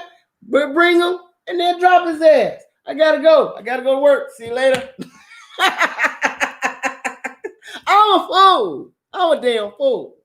I'm a fool. Because the next time I see you, you're going to be pulling off your own damn clothes. I ain't got to touch you. But a part of us is our ability to seduce. You have to know how to seduce, and you also know how to, you know what I'm saying, let that simmer there. What's wrong with y'all, ladies? Y'all don't know how to put shit on a man's mind. Men are visual. You got to put some fantasies up there first. Can't make the shit easy. Hence, you spend the night at his house is gonna be easy. You're gonna be like, yeah, let me rub on you, let me feel you, let me do this, and then boom, y'all in there doing some shit you ain't supposed to be doing. But what about you taking control of the situation? Because at the end of the day, you still have control of the situation until you do the do. You have control of it. You want to put some shit on a motherfucker's mind. That's your objective. Put some shit on his mind first. Make him think while he at work like, damn, when she bit on my ear like that, I almost fell the fuck out. I almost had a heart attack. She made my heart jump 1,000 points. Okay? But that's you knowing how to use your aggressiveness as well as knowing how to pull it back and become passive again. See, that's the thing about me. I can only speak for me. I know when to bring out my passiveness and I know how to bring out my aggressiveness. Okay? My aggressiveness comes out when you on my turf. When you're at my house, I know I'm not doing shit with you at my house. No, you're not doing shit up in here. Ain't nothing happening. So that means you're on my turf. So if I want to bother you, if I want to tease you, if I want to make your ass literally climb the motherfucking walls, oh, trust and believe, darling. I'm going to do that. And I'm going to send your ass home hard as a rock. You can break fucking stone with that bitch, but your ass is going home. 21 can still get turned up. That still be turning up, son. That's right. Is it married? But that's what I'm saying. You have to know, even when you marry, you have to know when to turn it on and turn it off.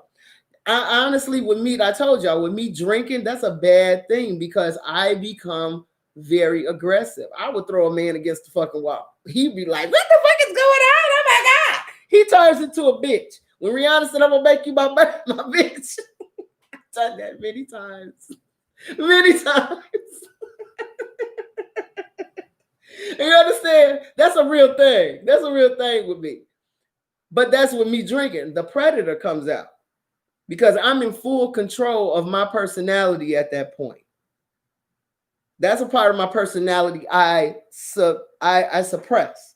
When I drink, that's when she comes straight out and say, hey, how you doing? That's Erica, baby. I have a whole nother personality. Dude's like, who the fuck is this bitch? This is not the bitch that came to the door and let me in. Oh, no. Erica don't play no games. Erica's there to get her needs met. Okay? She don't give a fuck about you. So every woman got that side of her that does that. What is this? What is it? Food. Oh, thank you. So, I mean, you got to get in touch with your inner Erica. Thank you so much. You're so sweet. You're such a sweet child. Thank you.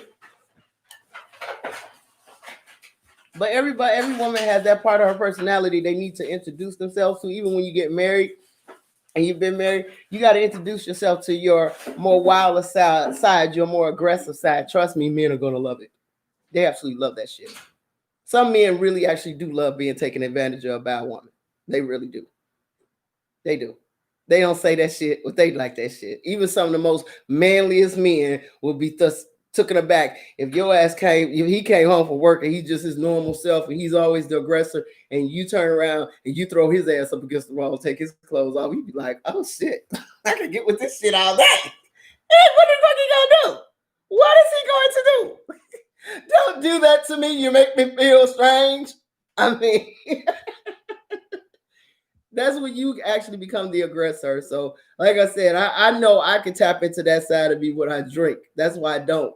That side of me comes out to play. And she's like, She's about to get what she needs. And then after that, she's like, whatever, bro.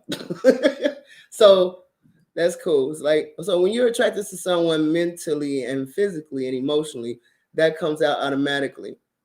I don't look at it. It says, I don't look at it, but I know that's how to take control. Will. Yeah. When you're emotionally and when you're emotionally and attracted physically to a person, yeah.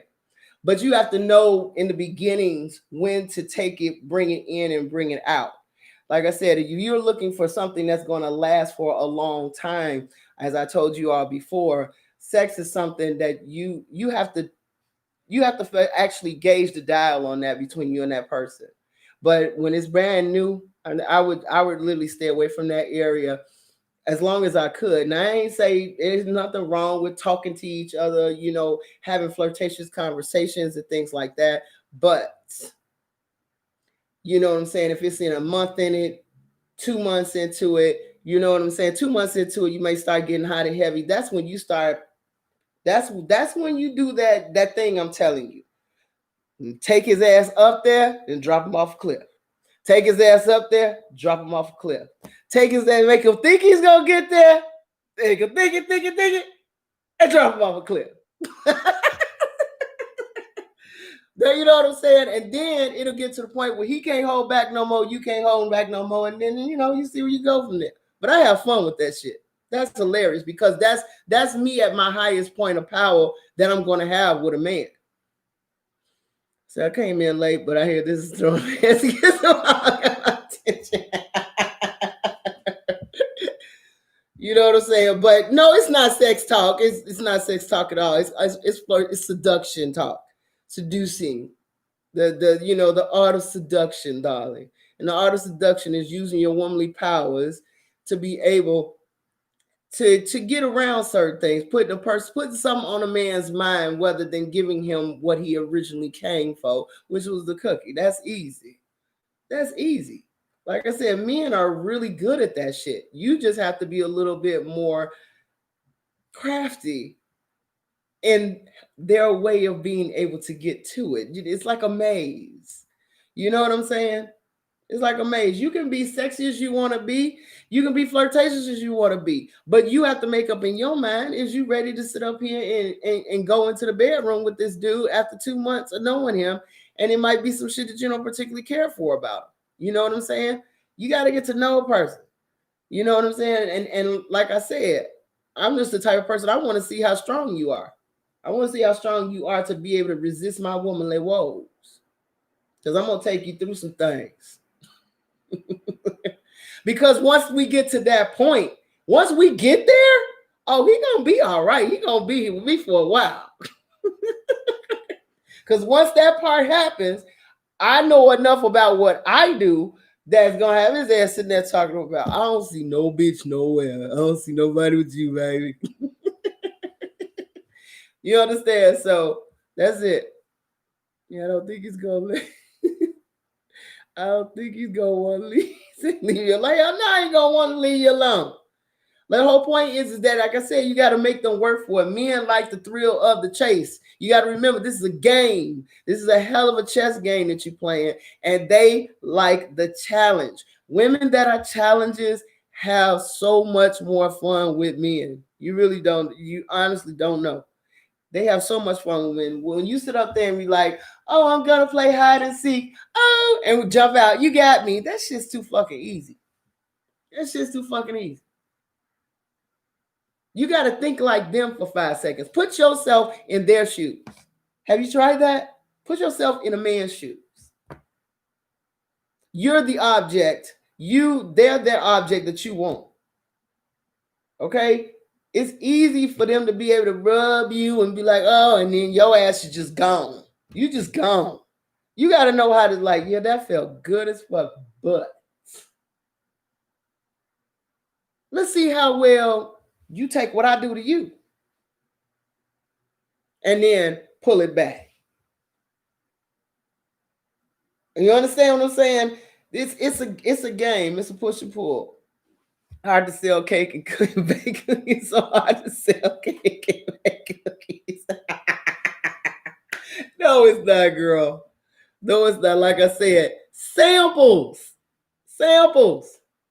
You ever ate a sample and be like, this is good as hell. Let me go ahead and get the whole damn slice. Same thing. Same thing. You can have another sample if you like. And every time they come back for a sample, give them something a little different. Something a little different. When they finally get the cake, their ass gonna be in your house hollering and crying. Sit up there wiping tears after it's over. Bitch, you better not ever leave me.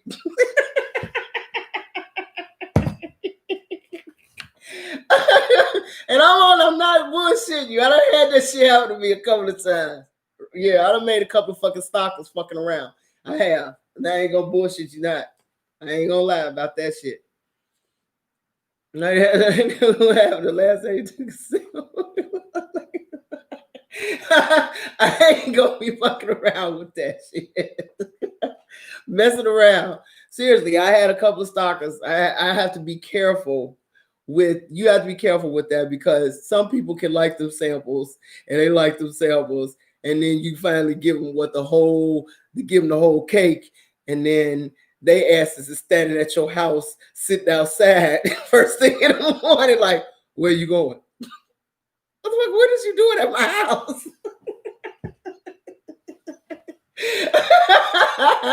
Where is you going? That's what happened when the dude was at my house and followed me to the bathroom and shit. I'm like, I'm going to the bathroom. I'm going to the stove, get some smokes. What the hell you following me for? I was like, Pat, Brenda's friend in Ethiopia, greetings. What's up? How you doing? We have so many different people in here from Ethiopia. But yeah, that's what I'm saying. I'm sorry, y'all. Y'all gotta understand that. Like I said, it could be you have to gauge how you do that, and and like I said, some men end up. I couldn't go nowhere without him when I did that shit, and a couple of guys it's been like that, and I mean, like to this day, they still look at me weird as hell. That's why usually if I go somewhere, I don't bring another date or something to places that I've been with other people. Because then them guys are sitting there like, and they just feel some type of way. Oh my gosh, there's so many people from Ethiopia and Saudi Arabia. Y'all are, this is just unreal. This is so unreal to me. It is so cool to have this. You guys, please make sure you join the Discord channel to talk about these dramas with the other Maymays. We have a ball. An absolute ball. Yesterday was hilarious. It was hilarious. I'm not gonna go into what was so damn hilarious, but it was fucking hilarious hanging out with you all yesterday. I had a marvelous time. You all literally made me feel like my mother was back on this earth again with some of the conversations that you guys were having. And y'all got to understand that with me, in regards to the conversation that we had, I am a confident person, but when it comes down to new people outside of my normal, I get nervous because I don't know about them. Now I know about the brothers, but I don't know about other guys from other races. I don't. Or you know what I'm saying? I know about the brothers. The brothers are easy. You can kind of gauge them. But men are men. That is true. But when you have men from other cultures approach you, that's a little different. And you have to take a lot of things into consideration because we all come from different cultures. It says, I'm Belizean, living in Los Angeles. Okay, that's what's up. My first love was from Belize. Boy, was that the most amazing relationship I ever had. So I missed Discord, got caught up at work. You said you jumped into a bed quick a month or two down the road and you're going, don't even like. It says, and you don't ever even like, right? That's what I'm saying. You got to get to know someone first. And that's what I'm talking about. If you're with somebody for a month and then, or 2 months, and then you find out you really don't even fucking like them. That's the reason why I said get to know them. Take about 3 months before you make that plunge into the, the bedroom action and stuff like that. From 3 months on, for about 3 months, keep the shit light, keep it cute. You know what I'm saying? If there's a kiss here and there, smooch, that's cute. That's it. Just don't get too wild with the shit. Don't end up falling in blood and like, I don't even like this dude. You know what I'm saying? And then you find yourself trying to throw him off on somebody. I mean, but if that person is steady pushing that point, then and within the 6 weeks or within a 2-month period, and they still pushing that point, bed.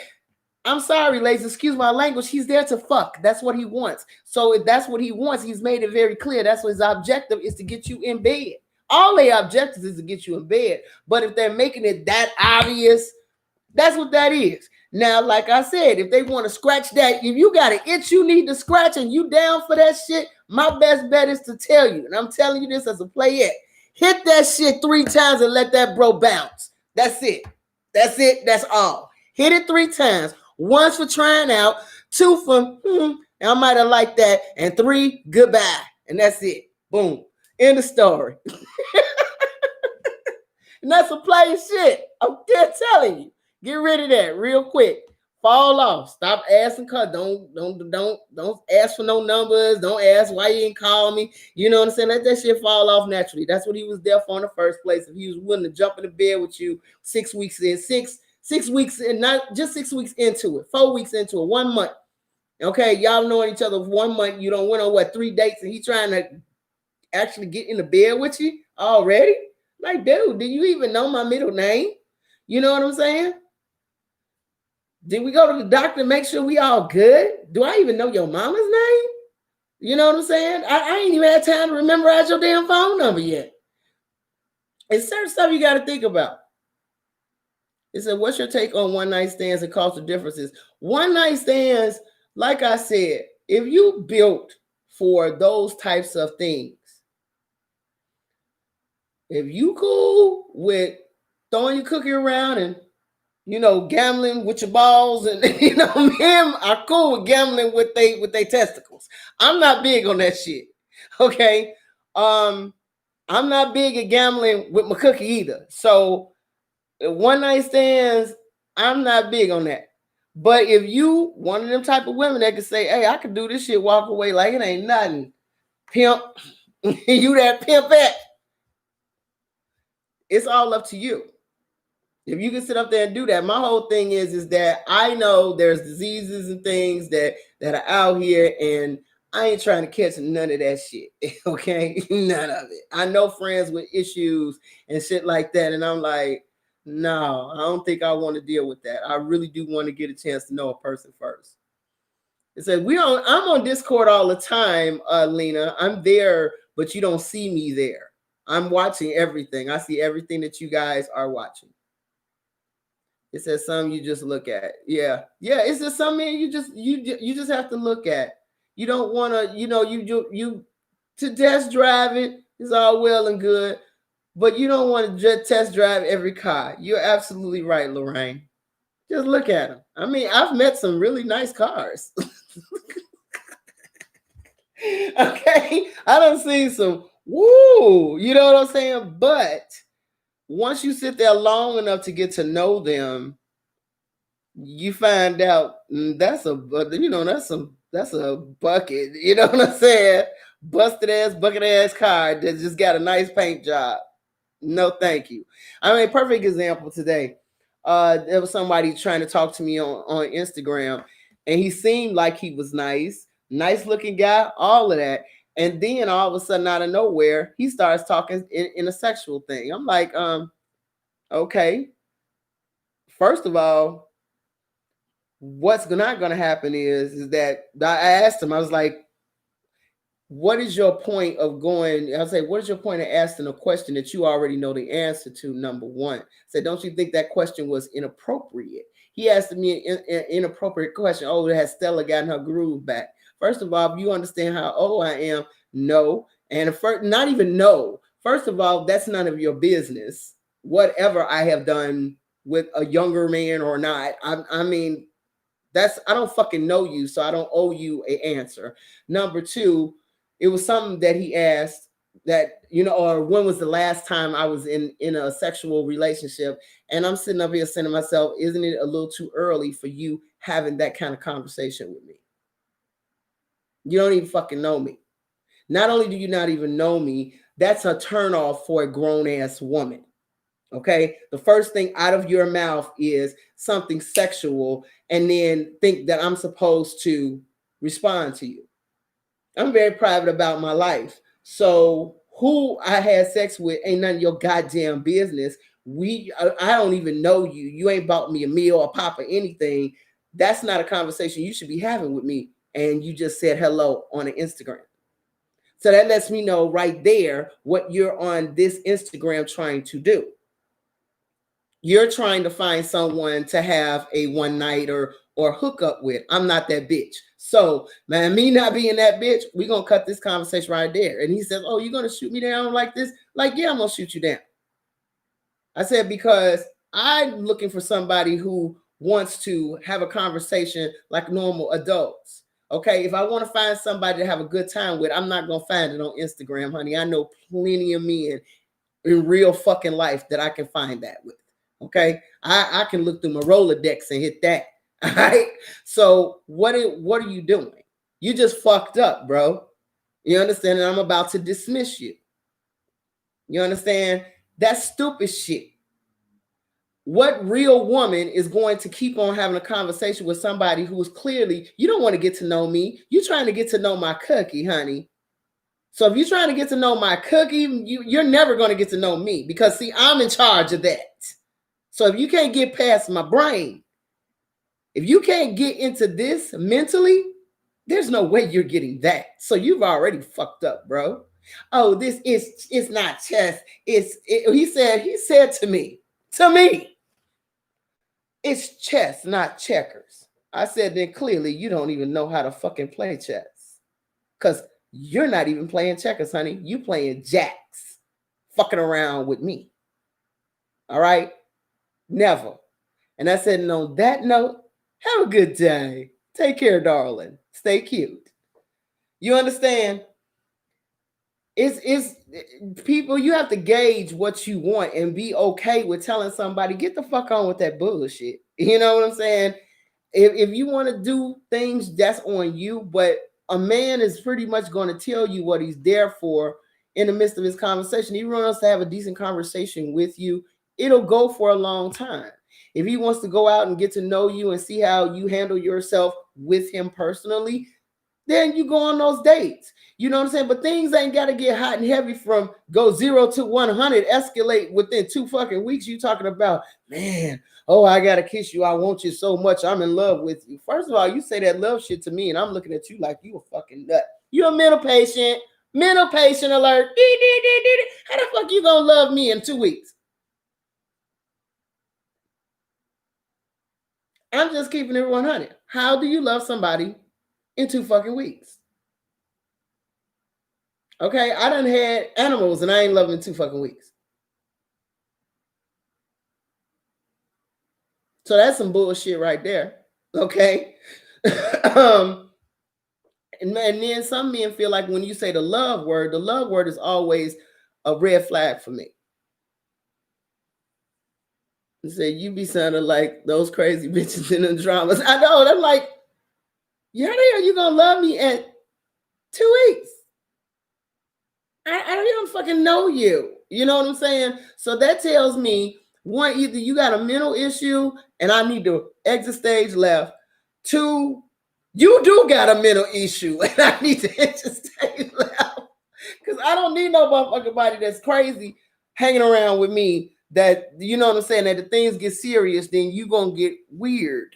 Okay. I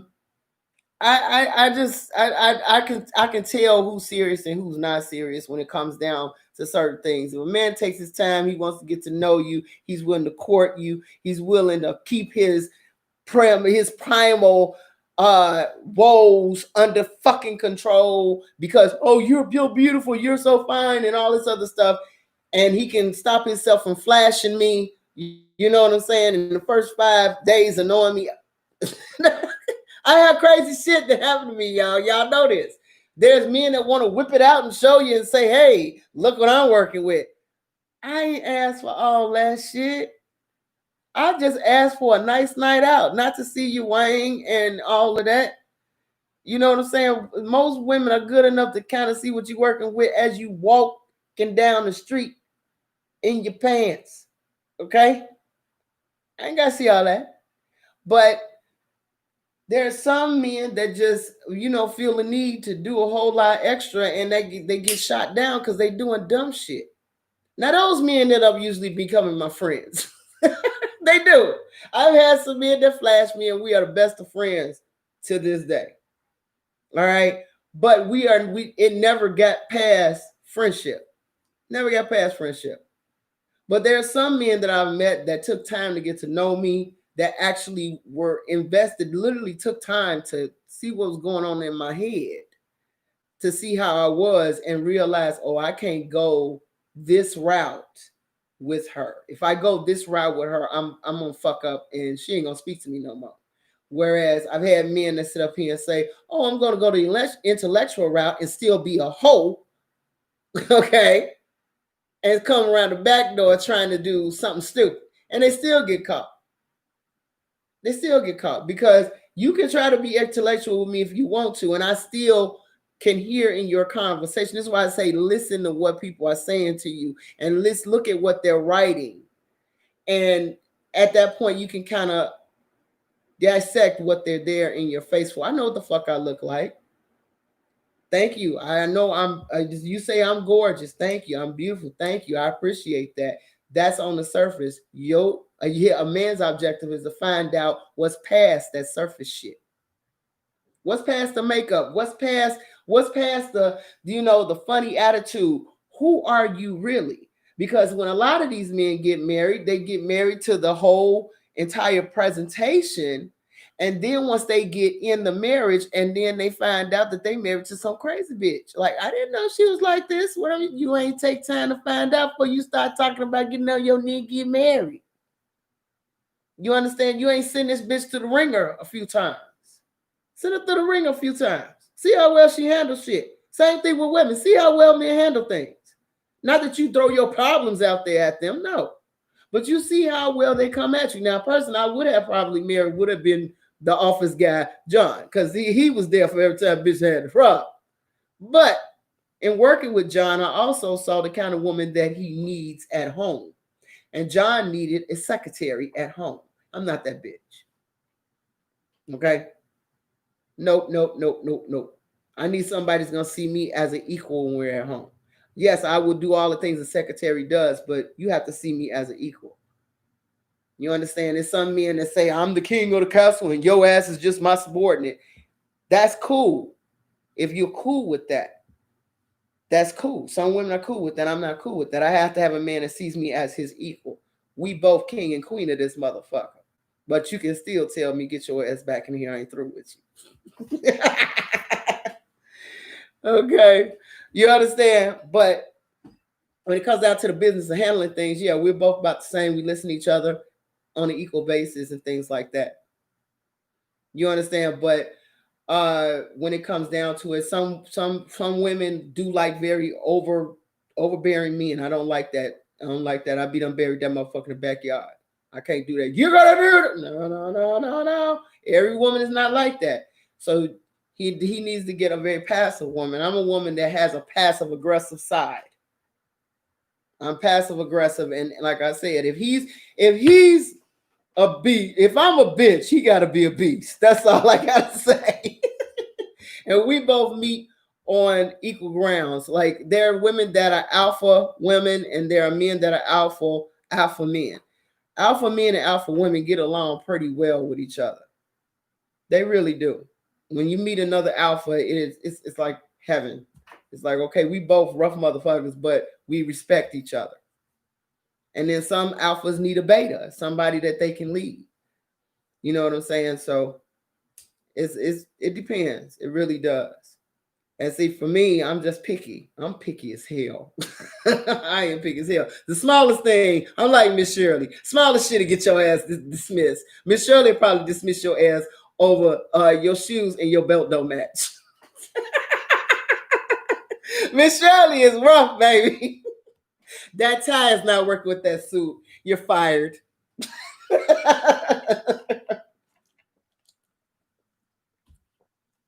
But y'all done made me stay here 2 hours again. These 2 hours be flying past, and we get all this other stuff. See, y'all, I told you, Miss Shirley, no pink suit. Like, bitch, we can't date each other. We can't see each other. You wore a pink suit. Miss Shirley is icy as hell. That is the ice queen. Your ass will get dismissed on the wrong color socks. Damn. Now that is a queen dawa, honey. That's an empress dawa. What the hell are you wearing? Anyway, it's been 2 hours, y'all. Y'all know these streams are so long. I have a ball hanging out with y'all every Saturday. Do me a huge favor. Go hang out with us on Discord, okay? More of this happens on Discord, believe it or not. And I absolutely love hanging out with you guys. I want you guys to have an absolutely fabulous weekend. Thank you so much from all of you all from all over the world. You all are my new official May-Mays, aka sisters. out here in these Chinese dramas, and I have a ball talking about them throughout the week with you guys. I love every last one of you. I want you to be well, take care, stay gorgeous, ladies. And hopefully, when all this stuff is over, we can all get together and have some type of girls' trip because we got to do this because we are getting to know each other very, very well. All right. Have an excellent evening, you guys. Stay safe. Mwah. See you next week. Bye bye.